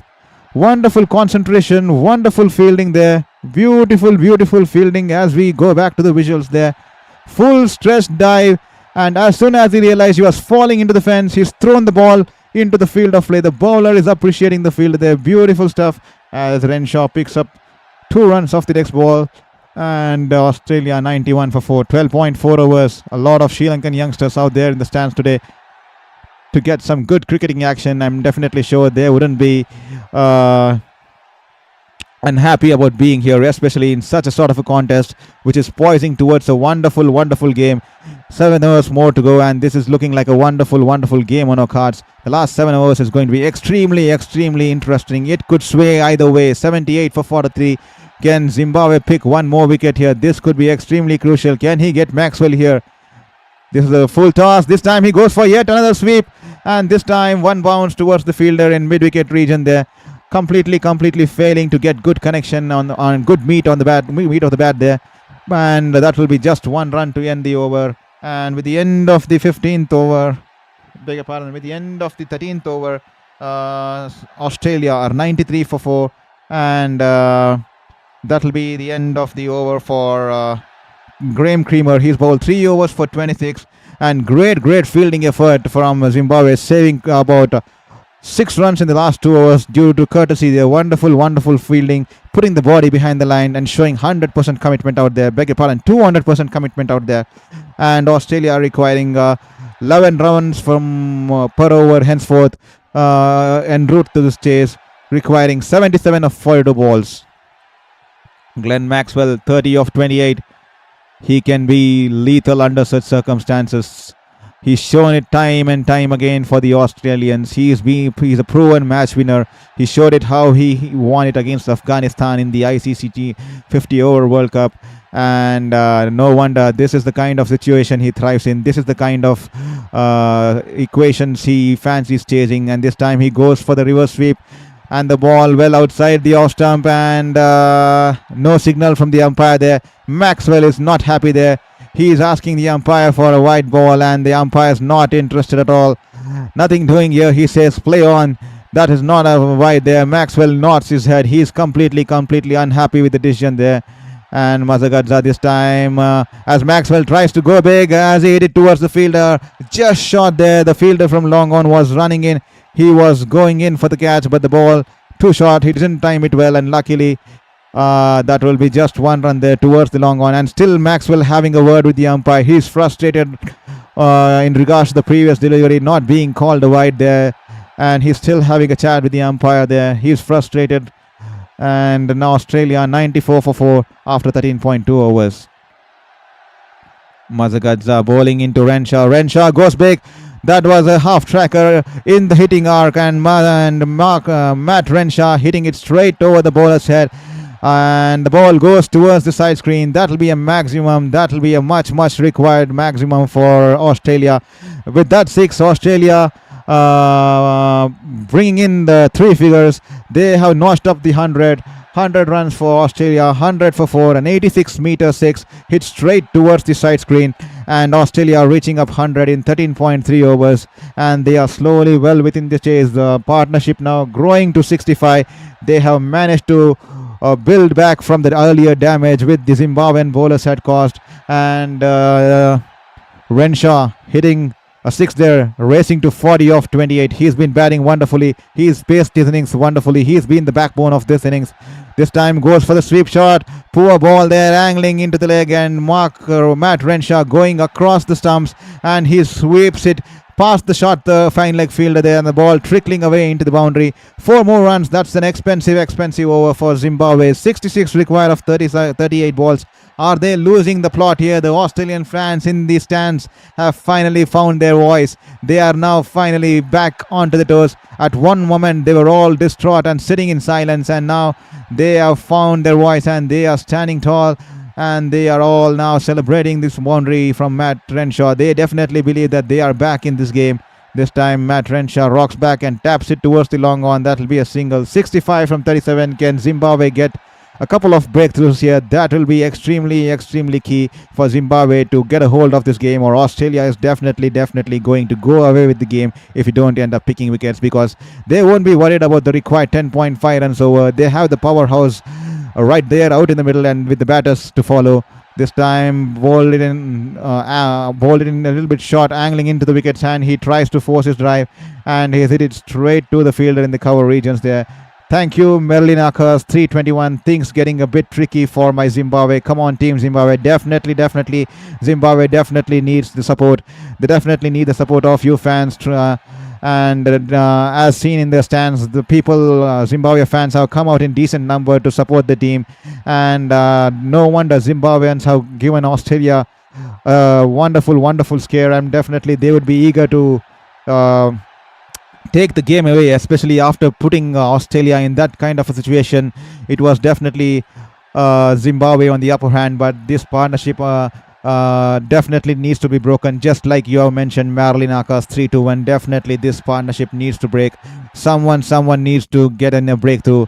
I definitely still believe Sikandar Raza's injury was a big turnaround in this game. I mean, he was someone who could take the ball away from the batter, or take the ball inwards towards the batter. He's someone who's unpredictable at some times, and he's a wicket taker, proven match winner. So Sikandar Raza could be the key here for Zimbabwe, and I'm pretty sure he would be back in the attack pretty soon. He's on the field now. I'm not sure how his injury is, but definitely he is a tough character. He will definitely fight for his team, especially when his team is on the line, and the match will definitely be poised in a the match is definitely shaping towards a good end here. It can sway either ways. Cricket is all match of it's contest of fractions. One fraction here and there, a 1-6, one catch, one brilliant catch, or one run out. It could change the tide for a particular team. So Marlin Akas 321, thank you for following the channel and for the message you have been putting on in the chat box. Wonderfully explained that we need to break up this partnership. Thank you for contributing towards this stream, and hope you're enjoying the game, and hope you're also enjoying the live commentary from Sports Beyond Cancer. Please share it along with your friends and family so that they also get a taste of the commentary from Sports Beyond Commentary. This is Saurav Vittalmurthy. To all the new listeners here, thank you for your support for my fight against cancer, and for giving me a motivation to get back at life and to continue my passion for sports journalism. And that will be drinks break, and there will be a lot of strategies discussed, a lot of plans discussed. Will this drinks break the momentum of Australia? This could be a lucky break for Zimbabwe. Much required break for Zimbabwe, so that they can gather their thoughts, so that they can go back to the dressing room. I mean, they can go back to the drawing board and reconsider their plans and build in new strategies to get a breakthrough, especially Renshaw, who's been timing the ball wonderfully. So a lot of batters in store for Australia here, and we need to see how things go ahead here. The drinks break and 105 for 4 to all the listeners who just joined in. Zimbabwe put in the bat, scored 174-8 at the R. Premadasa earlier this morning, and beautiful innings by Bennett, and a wonderful end by Sikandar Raza, providing the late onslaught, taking Zimbabwe to 169 for 2, and Ryan Burl scoring 35 of 30. And in reply, Zimbabwe started the chase wonderfully well, and I was pretty amused, actually. I was pretty amused, especially when the spinners were brought in at the 6th over, when both the batters were new at the crease. I mean, if I were the captain, I would have given Blessing or Brad Evans one more over to attack at the new batters out there in the middle, and I would have tried to strangle the batting order right at the top, especially when they were 4 wicket down in the power play. And that's definitely something that's been bothering me. Why didn't Sikandar Raza opt to attack the new batters? I mean, he brought in the spinners, especially when Blessing and Evans were going at such a wonderful rhythm. I mean, they were going in such a wonderful rhythm, and by bringing in the spinners, you broke the rhythm. And definitely still trying to understand the logic behind stopping Brad Evans from bowling his 3rd over and not giving Blessing. Straight away, you could have ripped in through and broken this partnership, which is now closing in towards 76 runs unbeaten, 76 of 58. You could have killed the game right there, especially when those two looked wonderfully settled out there. And this time, Marlin Akers, you must be happy now. Burl giving the much required breakthrough. An outside hope for Zimbabwe once again. Merlin Akers 321. You must be watching the game, and Maxwell chops it on a flighted delivery, and Maxwell going in, tossed in the air, and his eyes lit up, and the ball kept low, and he goes for the wild slog and the bottom edge, and the ball crashing onto the stumps. Maxwell will have to depart. As I predicted earlier, the drinks break definitely breaking the rhythm and momentum of Australia. The short time gap, and the rhythm's been broken, and Glenn Maxwell is frustrated with himself. He's chopped onto his stumps, and he will have to depart for 31 runs of 32. He was struggling to time the ball. He was struggling to hit the ball across the ropes today, and unfortunately he's chopped it onto his stump. Great bowling, great courage there shown from Burl there. He tosses the ball in the air despite knowing the strength of Maxwell. He's tempted him and lured him into the shot, and Maxwell falling in for the bait, and he's chopped it on. Courageous bowling out there. A great gamble by Burl and Sikandar Raza, and that will bring in the end of the Maxwell stay in the middle. A break of the partnership. The 77-run partnership has been broken, and Marcus Stoinis will walk out in the middle with Australia at 106 for 5. Can 1 wicket bring in 2? Zimbabwe will be eager to get Marcus Stoinis, especially at this stage. He goes for the reverse sweep, and did he manage to get a bat onto that? And the ball goes past the keeper's gloves, and that will be 4 runs here. What just happened out there? Stoinis getting a bat onto it, and that will be 4 runs. A seam up delivery from Burl, and Maxwell going for the reverse sweep and plays it too fine and goes just above the wicket keeper's gloves. 4 runs there, so fine there, and he'll be off the mark. 4 runs off the first ball there. And thank you, Marlin Akers, for your feedback that I'm doing a great job. Thank you. That means a lot. That will definitely go a long way. Definitely will motivate me to wake up tomorrow and give my best. Definitely will motivate me to do my homework before the games, and definitely will motivate me to see some positives despite the fight I've been facing in my life, the 5 cancers at the age of 33, and will definitely motivate me to believe in the universe and its ways, because I had lost hope on the universe. And definitely such comments and such feedback from you guys definitely means the world to me, and thank you for believing in me, and thank you for tuning in this channel. I hope more people comment and we can enjoy the fan chat and the fan commentary. And that's once again this time thank you very much, Marlin Akers. Thank you, a lot of gratitude to you, because that's something will definitely keep me motivated to continue this in a longer stint. I have been covering games from the ground, but doing it from the YouTube for virtually is something different to me. So that's the reason I asked for feedback. And thank you for being honest, and thank you for encouraging me, and thank you for motivating me. I'll promise, definitely I will improvise. We will build in a lot of tools. We will make this, take it to the next stage, and deliver only sports specific content. No memes, no mocking the players here, no using derogatory words, no using slangs here, and we will just celebrate sports, and we will just celebrate the sportsmanship spirit here. Thank you very much, and thank you for your comment. This means a lot. And this time that'll just be 1 run to end the over, and Australia 114 for 5 at the end of 15th. Last 5 overs, could there be a big twist in the tail? Stay tuned, ladies and gentlemen. This is an interesting contest on our cards from our Premadasa Stadium at Colombo. Australia 114 for 5. Maxwell just falling now after a 76-run partnership out there in the middle with Matt Renshaw. Matt Renshaw still out there carrying his bat. He's played a wonderful knock. Pretty amused why Sikandar Raza did not attack the Maxwell and Renshaw earlier in the innings when 4 wickets fell within a quick time, and both the pacers were in good rhythm, and suddenly he decided to take the pace away from the ball. Pretty confused about that decision. Probably he's keeping the fast bowlers for the death, but when you could have killed the game in the 6th or 7th or 8th over by removing that partnership, why do you have to think about the death overs? Pretty confusing with his tactics here, but nevertheless 56 of 30. What can Australia do here? And he's bowled it into the batter, and he's placed it towards the deep square leg fielder there. That'll be 50 for Matt Renshaw. Wonderful knock here under pressure. He came in early when the team needed him, and he's paced his innings wonderfully. 50 runs coming off 34 balls. A crucial knock under pressure here, and Matt Renshaw raising in hands and rising up to the pressure and scoring a beautiful 50, half century of 34 balls. 3 sixes and 3 fours and 1 sixes of his innings. Mazagadza into his last over. 3.1, none for 29. He would love a wicket or two into his name. Can this be his over? Can he bring a turnaround?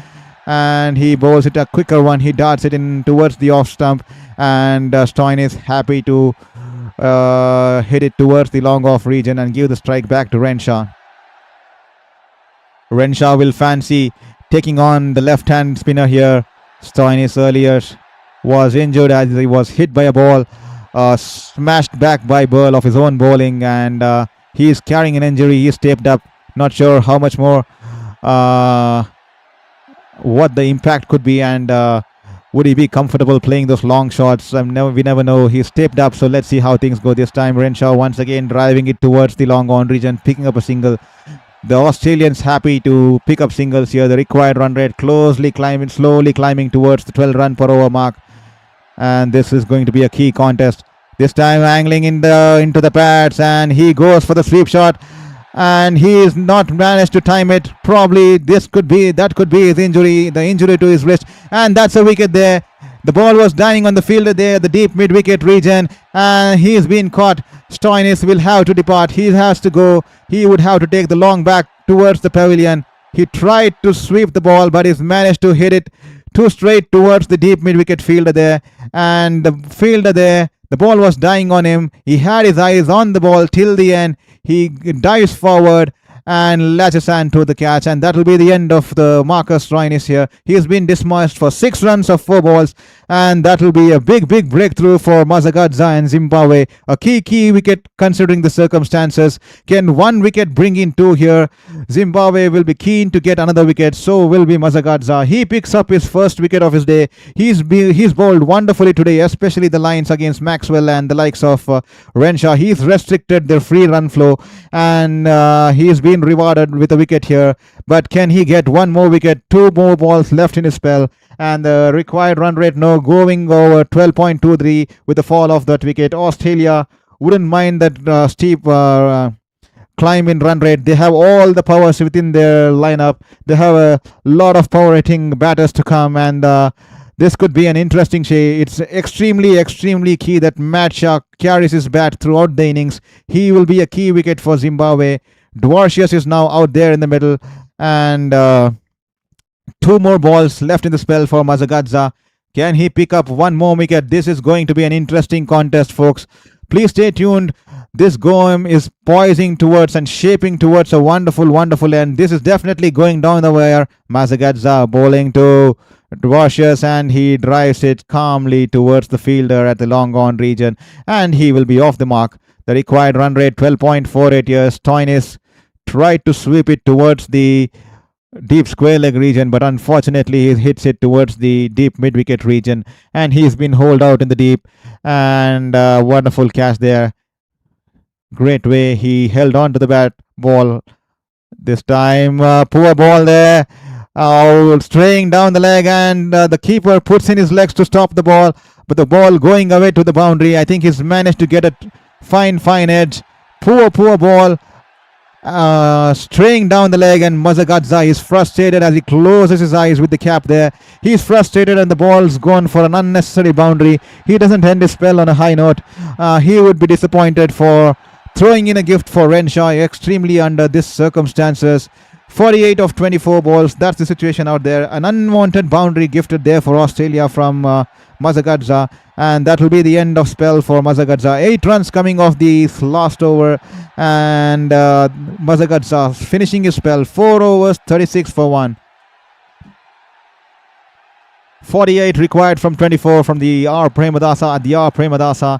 This is going to be an interesting contest in Colombo. To all the folks who have been watching this game on this Friday morning and continuing into Friday afternoon, I mean, no wonder you have been treated to a cricketing spectacle, an absolute masterclass of cricket here between the two teams, Zimbabwe and Australia. What a wonderful game on our cards. How beautifully it's been set up to the fag end of this game. Wonderful contributions from different players across the teams, and this time Kramer into his last, wonderfully flighted delivery, and the ball turning away into the pads of the batter there. He's failed to get some bat onto it, and that'll just be a dot ball.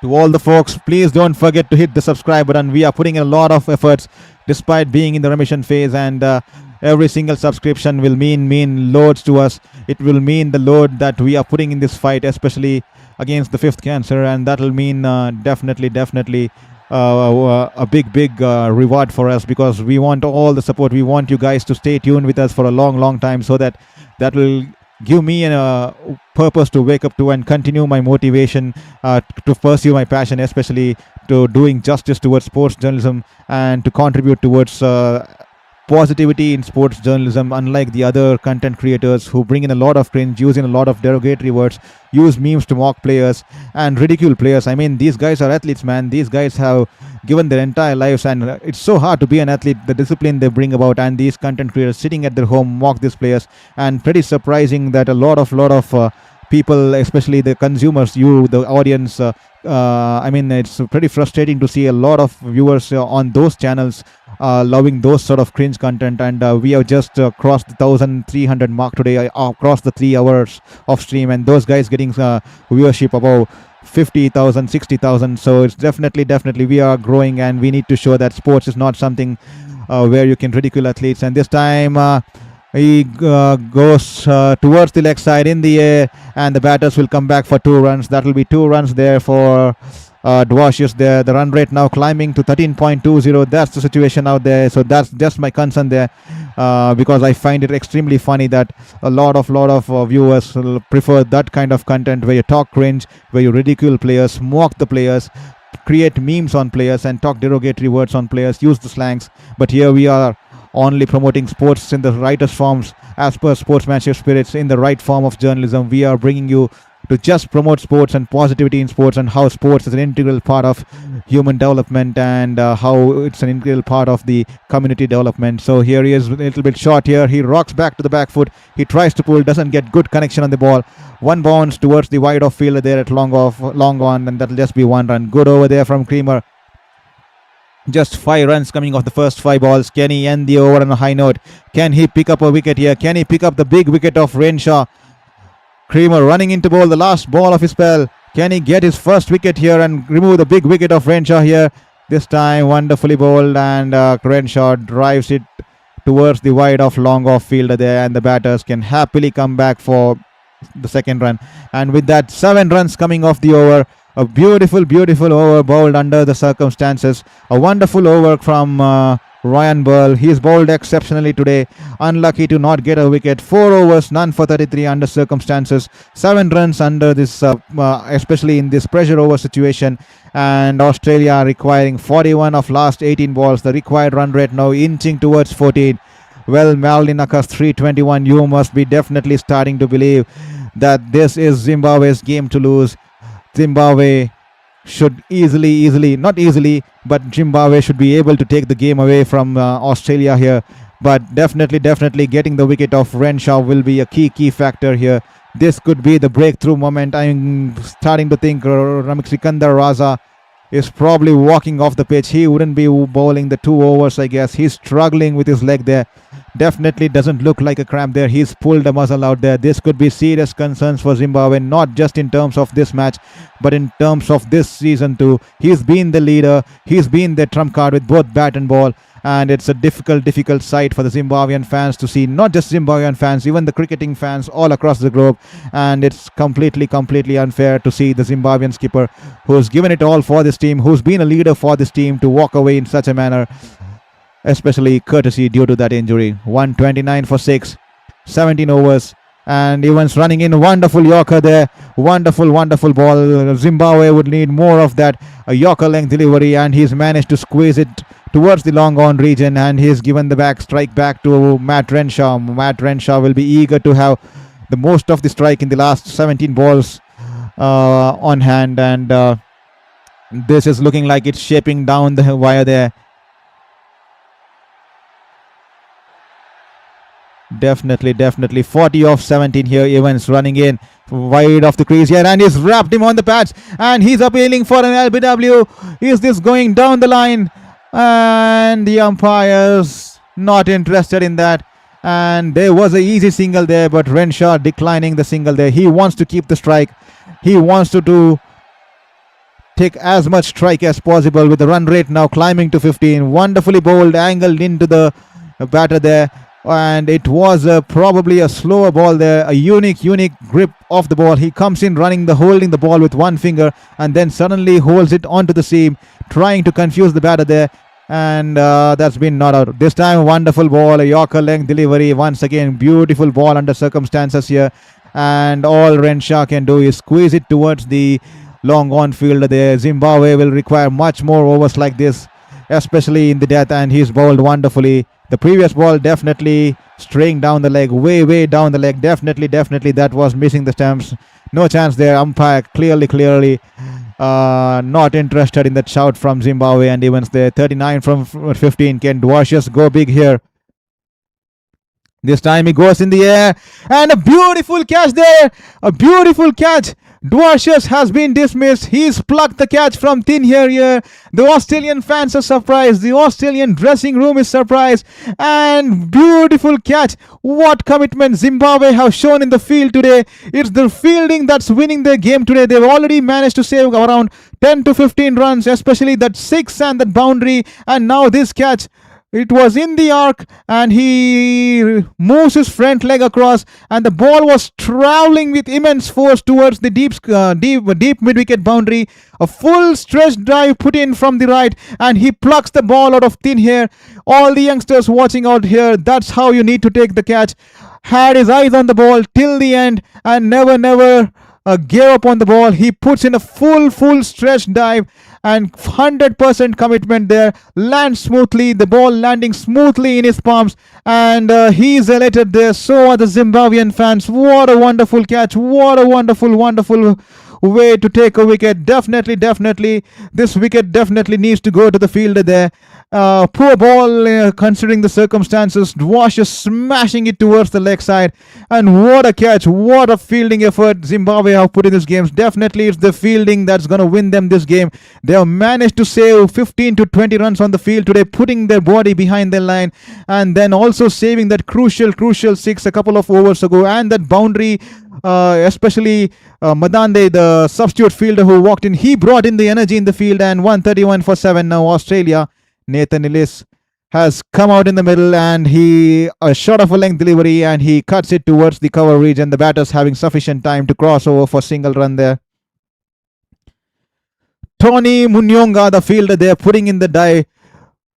Wonderful, wonderful. And the Zimbabwe fans can't believe, the Zimbabwe dressing room can't believe, and the Australian camp and the Australian fans are equally surprised. 15 meters running towards his right from the deep mid-wicket region and puts in a full-fledged dive. Eyes on the ball till the end. What a wonderful catch. What a wonderful catch. Catches win new matches. That's been the saying over the ages, and him proving it once again that catches can be extremely crucial. This time a foolish length delivery and he smashed it. He will not miss out on that. Poor bowling here, and Renshaw goes straight down the wicket over the bowler's head towards the long off region, and that will be a 4 runs to end the over. A great end to over, and great shot to end the over from Renshaw here. And 136 for 7 after 18. 2 more overs to come, folks. Please stay tuned. This game is definitely getting exciting from here. Definitely Marlin Yaka's 3-2-1. Renshaw needs to be stopped if we want to win this one. Definitely he's the only one who is going to be between Zimbabwe and a win here today. He's been playing wonderfully. I mean, the circumstances he walked out, definitely the way he paced his innings. I mean, he took those singles, he gently tapped the ball in the gaps and picked those couples, and he took on those loose balls, waited for it. He's shown a lot of patience, he's shown a lot of character there, Renshaw. He's raised his hands for the team, especially under that circumstances, and he's probably played a match-winning knock here. 12 balls to go. Blessing Muzarbani into the attack. Good change of pace there. A slow bouncer, and Nathan Ellis early into the shot tries to alter his shot, and he's managed to give the strike back to Renshaw here. Zimbabwe needs to keep Renshaw as much as possible away from the strike. He is the only thing going to stop Marlin Yakas. Is happy there. He is happy with the wicket and the catch there. He is supporting. Yay, come on team Zimbabwe. Good bowling, great stuff. You must be enjoying, you must be nervous too. 11 balls to go. You must be praying to get the wicket of Renshaw here. You and all the fans out there from Zimbabwe and all the people watching this game from Harare and Zimbabwe. 33 required of 11. Matt Renshaw, blessing. Can he give one more blessing to Zimbabwe? And this time too close to cut. Good length delivery. Wonderful ball there. Matt Renshaw missed the line and length of the ball. Too close to cut there. Goes past the wicket keeper. Goes past the batter. Beg your pardon there. 33 of 10 here. 10 scenes out there in the camp. Utter silence there. The Zimbabweans are nervous. So is the Australian camp. 33 required of 10. 137 for 7 with the target 170. 18.2 overs done. This game is definitely going down the wire as predicted by us earlier. And 33 required of 10. Can he get a wicket here, or can Renshaw go big? He's tried to smash it, pull it towards the deep square leg region. The fielder from the deep mid-wicket region will cut it off for 2 runs. 2 runs here. Matt Renshaw waging a lone battle here for Australia. 170 the target, 31 required of 9. This is going to be an interesting contest. This is going to be a great over. This could be the deciding over. Blessing. Can Blessing bring in a blessing for Zimbabwe here? That would secure the things for Zimbabwe and the Zimbabwean fans. This time, good change of pace, and he's hit it in the air. Is this the match? And that is it. Blessing has managed to remove Renshaw here. A wonderful innings comes to an end. Marlin Yakas 3-1. You must be definitely delighted. You must be on your toes, jumping around from wherever you're watching this live stream here. 31 required of 8, and Renshaw has to walk back. 65 for 44. He rolls the finger on the balls. A good change of pace here. He backed away and he tried to swing across towards the leg side, but change of pace there, and he was drawn early into the shot. And great communication by the fielder coming in from mid-off there. Great captaincy to have the field up inside the circle and to tempt Renshaw to go over the top, over the infield there, and he falling for the bait there. Good catch there by Burl, clearly communicating that it's his catch to take, and putting his hands out and taking an easy catch there. Blessing, he's brought in a blessing for Zimbabwe once again for the 3rd time in this innings, and he's picked up a wonderful wicket here. Renshaw, a piece of appreciation despite the wicket here. Definitely the crowd needs to stand for Matt Renshaw. He's played a wonderful knock here. He's shown absolute character. He's paced his innings when all the other batters were fell around him, and he's paced his innings, patiently waiting for the loose balls. And this could be a good win despite Sikandar Raza being injured there. The leader not there, being out there in the middle, and 2 overs shot. Zimbabwe had to find those 2 overs, and bowling that, taking the responsibility and bowling his 2 overs wonderfully along with Creamer there. They bowled wonderfully, especially during the middle phase, and that brings in Zampa at number 9 for Australia. 31 of 8 balls. This time Zampa finds the edge. Will it go down the boundary? Oh, it goes towards the third man. A slight fumble there from Creamer. Nothing serious out there. That'll just be 2 runs there. Well, the emotions are running high, not just high in Colombo, right here with me too. And I'm definitely sure if I'm having such high emotions, the people in Harare, the people in Zimbabwe, they would be celebrating tonight. They will be having a party tonight. They will be enjoying. They will be onto the streets. They will be everywhere, just like they are in the stands. It's time to play the music. It's time to get on your toes. Take the Zimbabwe flag out. It's time to celebrate once again in the T20 ICC contest. Zimbabwe almost there, getting better off the mighty Aussies here. 29 from 7, Blessing. And he's bowled him out. He tries to go across the off stump, and that's a Yorker. That's a 4-4 for Blessing.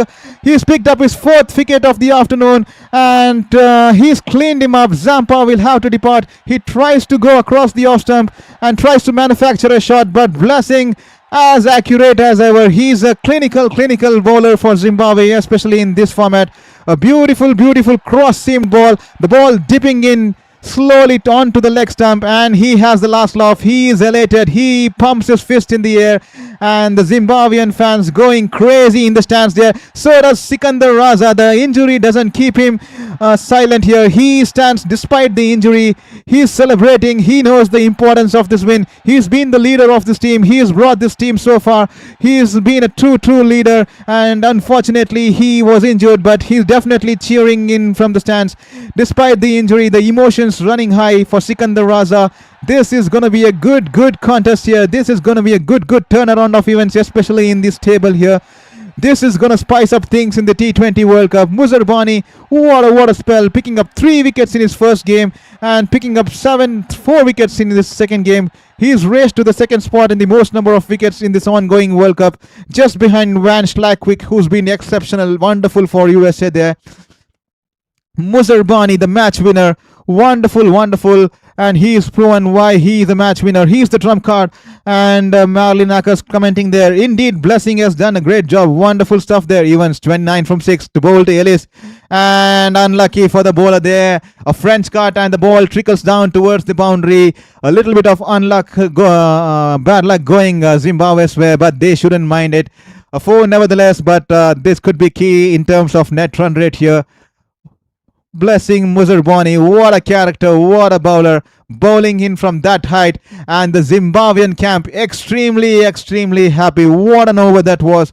A beautifully executed over there, especially the 18th or 19th over, which is always the crucial over. He just gave away 5 runs, picking up 2 wickets. Probably the wonderful turnaround of things. He has now taken 100 T20 international wickets. Blessing this time tries to bowl a slower ball, and wide outside the off stump, a full toss, and he manages to drive it towards the sweeper cover field there. 24 of 4 balls, 1 dot ball already. The party has begun in the stands there. The Zimbabwean fans dancing and singing along. I'm definitely sure, Marilyn Akers, you would also be dancing on your toes there. I'm definitely believing the Zimbabweans will be out there tonight celebrating this win, out in the streets, singing and partying and bringing in all the dance moves and bringing in all the music out there. A wonderful sight there in the stands. Beautiful moment in cricketing history here.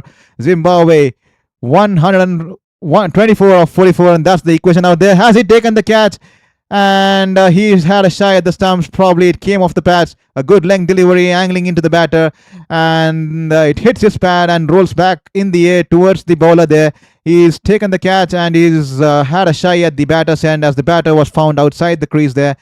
He didn't know where the ball had gone, and he has a shy at the stumps, and the Australian coach, realizing that now the match is over, well within over, 24 required of 3. He is making a way into the dressing room. He's walking away from the dugout. He's dejected there.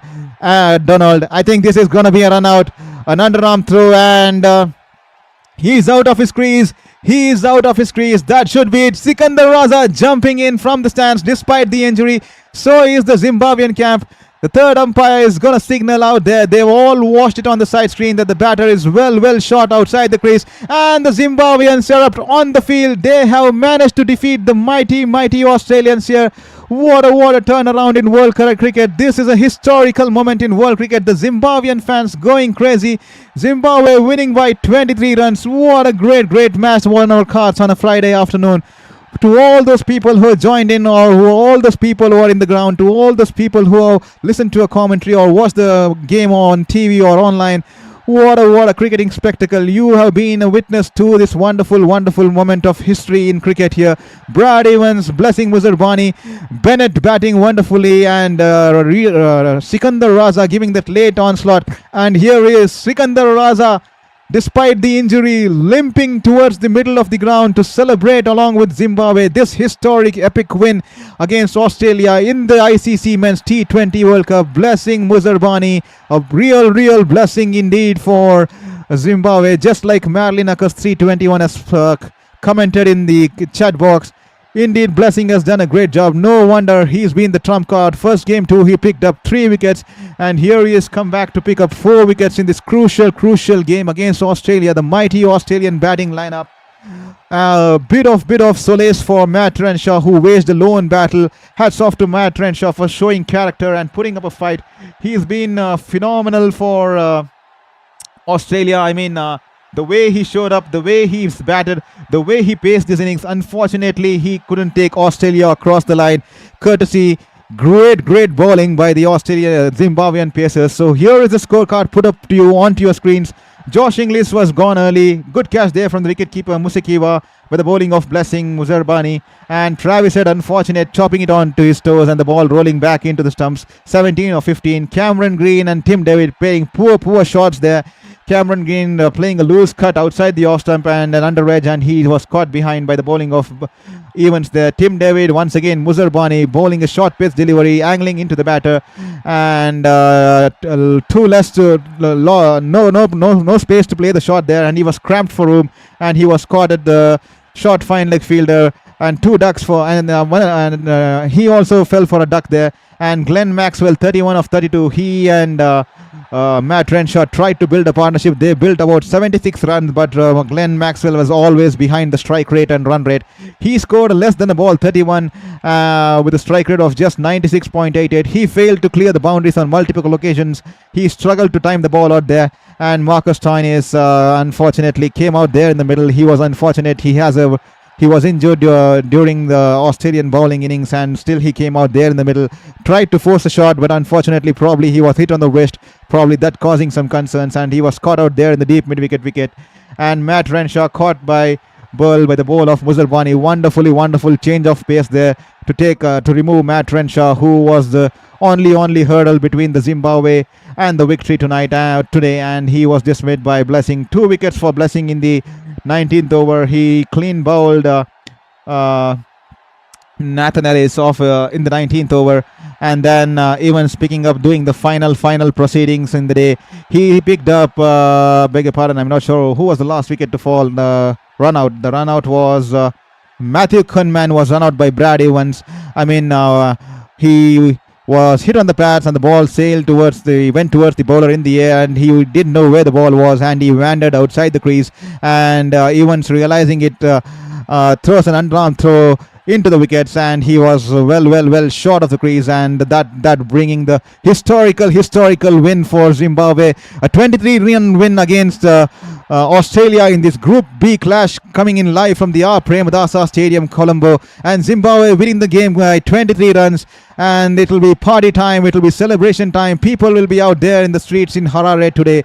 They will be out with the songs, they will be dancing tonight, they will definitely be enjoying today. And Zimbabwe winning the game by 23 runs. Andrew McDonald, the Australian coach, dejected, walking out to the dressing room before the end of the last wicket. He was dejected out there. He will definitely have to go back to the drawing board.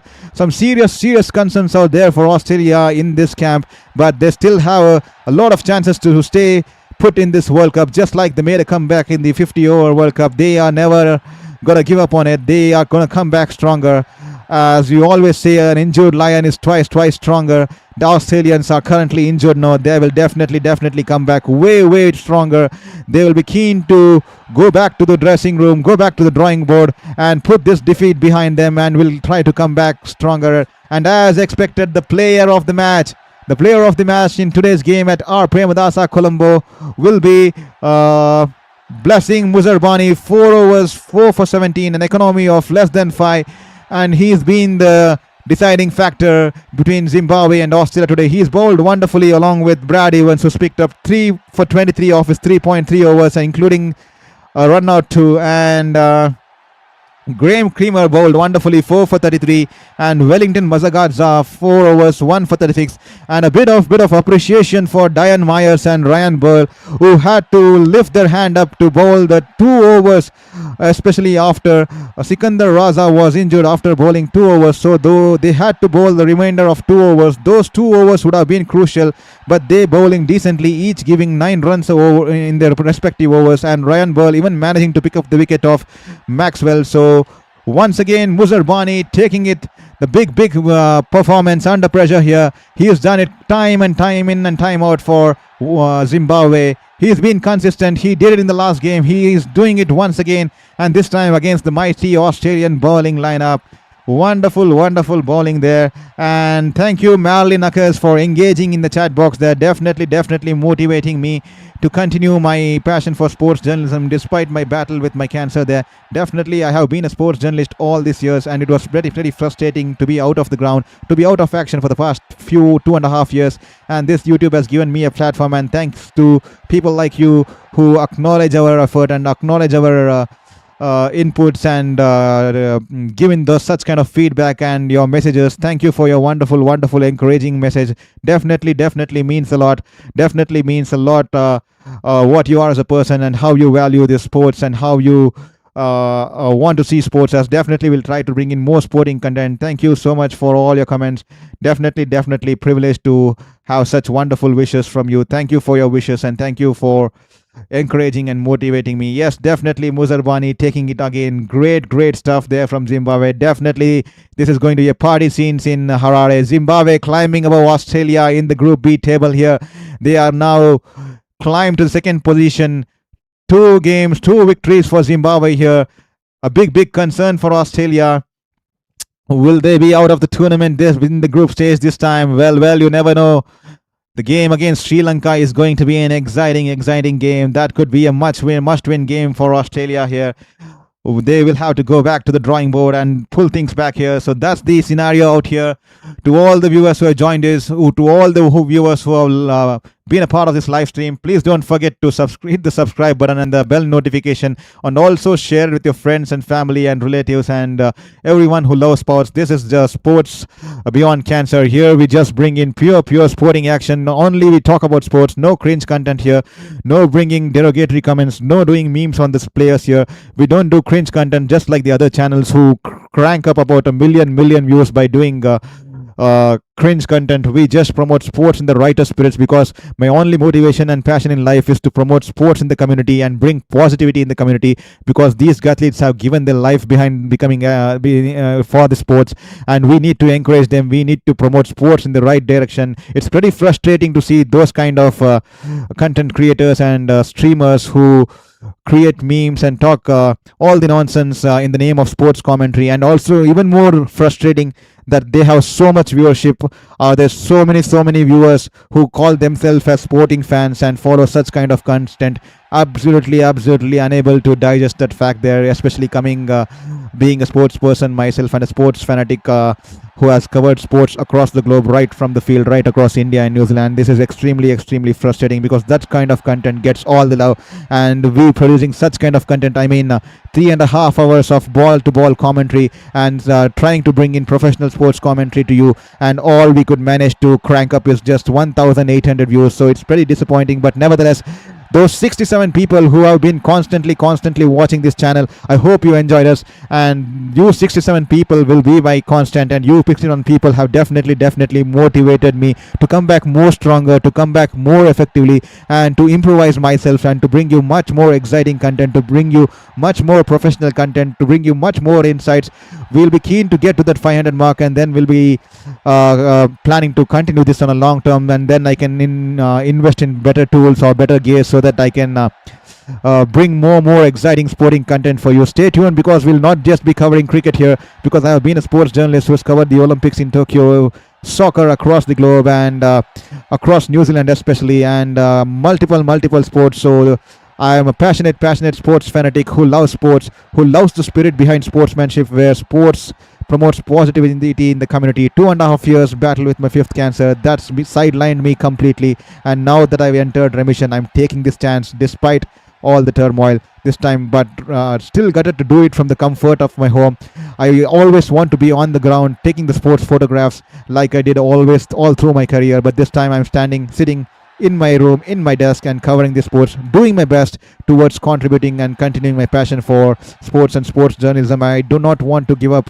I do not want to give up just because of cancer. I do not want to give up on my passion. Do not want to give up on the purpose of my life just because of the 5 cancers at the age of 33. So this is me trying my best to stay connected with the sports and the sporting community and you all. I hope the universe will have its way, and universe will provide me something, because I have faced 5 cancers and I was extremely unhappy with the universe. But maybe this was my inner calling. This was my purpose, to talk to you guys, to find you guys who will back me all through the journey and support me during this rough phase I've been going through. So please hit that subscribe button, and hope you enjoy this show. I have poured in all my emotions. I have poured in all the emotions. The inner kid in me loves cricket. The inner kid in me loves sports, and it gets the better of me. And as I think you could have seen the amount of emotions as the game paced through the final few overs. I mean, I didn't look like I was doing a job out here, or I was streaming for a channel out here. It looked like I was enjoying my moment out here, despite the number of viewers. It's been a pretty show, just 1,800 viewers across the 3 hours. But despite all that, I kept the noise aside. I just wanted to speak to those 67 people, and so I kept giving it all. I just kept giving and pouring my emotions. The inner kid in me wanted to be a sports commentator, and that's the emotions pouring out, and that's how I am. I just want to promote sports in the community. And thank you for all the comments. Pascal Williams there in the comment section here, in the chat section. Australia will lose this game, as Australia has definitely lost this game by 23 runs there, and no wonder they will be in a tough situation playing the Sri Lankans there at home, especially given they will have to play Sri Lankans there at home. And this is going to be a tough series ahead for Australia. They lost their captain and Travis Head coming in to lead the side today. And Pascal making it clear they will not make it, they will lose.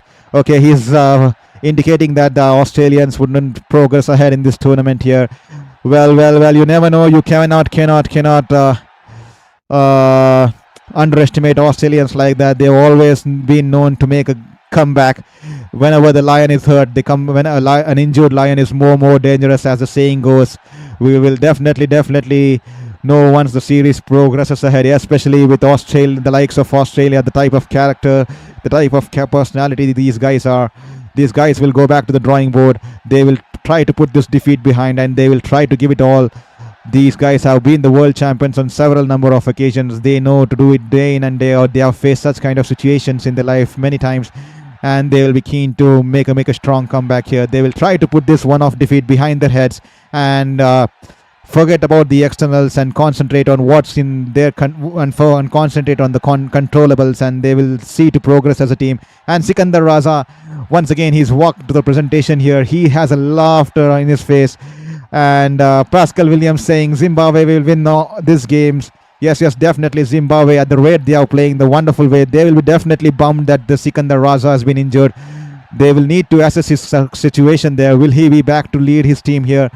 And will they miss the services of Zimbabwe going ahead in this tournament? And please ensure you hit the subscribe and support buttons. I mean, the inside kid in me wanted to be a commentator. Just continuing my story here, and due to cancer, I couldn't continue my journey with sports journalism. I was in New Zealand in Dunedin covering all the games in New Zealand, even covering the Tokyo Olympics and then covering the Indian Premier Leagues. And it feels extremely odd sitting in the virtual space, and that's why I had doubts about myself, like if I am doing justice for my role here as a sports commentator or sports live streamer. So that's the reason I kept persistently asking you that, because the views were extremely low. That was my concern, because YouTube is something new to me, so I was confused if I'm doing something wrong. That's the reason I asked the feedback from you guys. And one of you, Marilyn Akas, pointing that I'm doing a good job out here. That meant the world to me. It makes me realize that I'm not doing anything wrong. I'm doing the right thing here, and I'm giving my best here as much as possible. I'm not just talking to you, I'm bringing out all the emotions, I'm bringing out all the sporting actions, ball by ball. And the inner kid in me loves sports. The inner kid in me loves games like this. The inner kid in me loves characters, especially even the likes of Matt Renshaw. Pretty impressed how Matt Renshaw played today. I mean, we seriously need to appreciate the way he played the game. I mean, he almost took Zimbabwe down the way of 4 wickets down for nothing in the power play, and Zimbabwe bowling wonderfully, and he did not lose his cool there. He built an innings, he stabilized despite Maxwell struggling at the other end. He tapped the ball in the gaps, picked the gaps, tapped it gently around the corner. Wherever he found opportunities, he pushed for the second run, and he capitalized on the loose deliveries, hitting them for boundaries, and then upped his ante, upped his run rate. He shifted gears, and he threw in a challenge for Zimbabwe. I mean, he was the only thorn today between Zimbabwe and a victory for Zimbabwe. He was the only hurdle, and no wonder we have to stand and appreciate how Matt Renshaw showed character out there in the middle. And so once again, thank you everyone for being an integral part of Sports Beyond Cancer. This is Saurav Vittalmurthy, and if you want to know more about my cancer journey, my Instagram ID is right on the top left screen, and please feel free to follow me there and know about my fine cancer battles. And if you know anyone who's struggling through a rough phase or going through a rough phase, I leaned on to many people for someone to hear me during my rough phase. Even during this patch, I'm leaning on multiple people. So feel free to follow me, and definitely I'll be there to spread some positivity, to show you glimpses of resilience, and to never ever give up on life despite all the obstacles. 5 cancers didn't stop me from pursuing sports journalism. It's just that now I'm just a little bit gutted to cover it from the home virtually and not be on the field, which I used to do all these years. So thank you everyone for being an integral part of Sports Beyond Cancer. We will be back soon. I hope you all have hit, all the 45 people who are there have hit the subscription button. The 500 mark will definitely motivate us, because I think I am doing a decent job out here. I hope you appreciate my effort and hit that subscription button, because that is the only key factor that will motivate me to come back into this field. I have been 3 years bedridden, and now from the comfort of my chair, I am managing to cover this game. I hope I did some justice. I hope we are bringing you somewhere close to the professional sports commentary that the real commentators do, and I'm trying to do my best here. So please let me know your feedback, because that will make me grow as a person, that will make me grow as a commentator, that will make me grow as a streamer. I know I'm pretty still not that great with the tools out there, especially the animations and the camera, the lighting. So please excuse me on that part. My only concern now is to go pour out my emotions. I mean, whatever I feel inside, I mean, the sporting kid comes out even at this age. The love for the sports, the love for the game, the love for the athletes. I mean, the tremendous amount of work these athletes put behind their lives, giving their life in and life out, and the amount of sacrifices they put in, the discipline they bring in. It's absolutely difficult, and I feel frustrated, especially when other streamers and other content creators just put some stuff out there mocking these players and getting in thousands and thousands of likes and thousands of subscribers and viewership there. We'll grow as a channel soon. Thank you for being a part of this community. We'll be back soon with the next game here. I hope you all enjoyed it. Please let me know the feedback. Please hit that subscribe button, because that is what means the world to us. Every single feedback will improve me as a person. Every single feedback will improve me as a streamer. Every single feedback will help me grow as a character, help me fight through this phase of my 5th cancer. Thank you for supporting the cause. Thank you for supporting my passion for sports. Thank you for supporting sports in general, and watching sports and promoting sports in the community, because sports is something that can bring positivity and development to the community. So thank you for being an integral part of this game. To all the listeners who have joined with us, a heartfelt gratitude to you. And Zimbabwe here winning the Group B encounter by 23 runs. This is going to be a big moment in this cricketing history and in this cricketing tournament. No more an underdog, Zimbabwe, no more an underdogs. They have always competed wonderfully well and given big teams that are run for the money, and once again they're proving themselves. This is Saurav Vittalmurthy from Sports Beyond Cancer. I hope you enjoyed the show. I hope you have definitely hit that subscription button, and I hope you will come back once again to hear live sports commentary on this channel. Stay tuned for more cricketing action, not just cricketing action. We'll be back with many sporting actions. I'll just go and grab my dinner. Beg your pardon, I'll just go and grab my lunch. I've been speaking constantly, pouring out my emotions for the past 3 hours, and we'll be back pretty soon for the second game. Please don't forget to share with your friends and family. Thank you very much. Thank you, Marilyn Eckers, for constantly engaging in the chat box. And thank you, Pascal Williams, for your comments in the end that Zimbabwe will win the games. Definitely a positive sign for Zimbabwe. They will be definitely be riding high on the confidence, and definitely they will be going a long way in this tournament. A great stuff for Zimbabwe. It's time to celebrate. It's time to celebrate cricket in general. Whenever someone plays good cricket, despite the boundaries, despite the nations, despite the divisions, the countries, the teams, I always enjoy a good game of cricket. And no wonder to all the folks who watched the game in this morning, this afternoon, or to all the people who were live streamed in this game, definitely cricket won today. Cricket won in the end. It's the win of cricket. Despite being an Australian fan, you would have to put your hands up and say, well played, Zimbabwe. A wonderful game. We both give it a fight, and it was a wonderful game for all the cricketing fans, and it did the word of good for the cricketing development in general on the whole globally. So thank you very much. This is Saurav Vittalmurthy. I will now sign off from this channel. I just need to grab a quick lunch, and we'll be back with the second game now. Thank you very much, and please come back for the second game, and please don't forget to hit the subscribe button.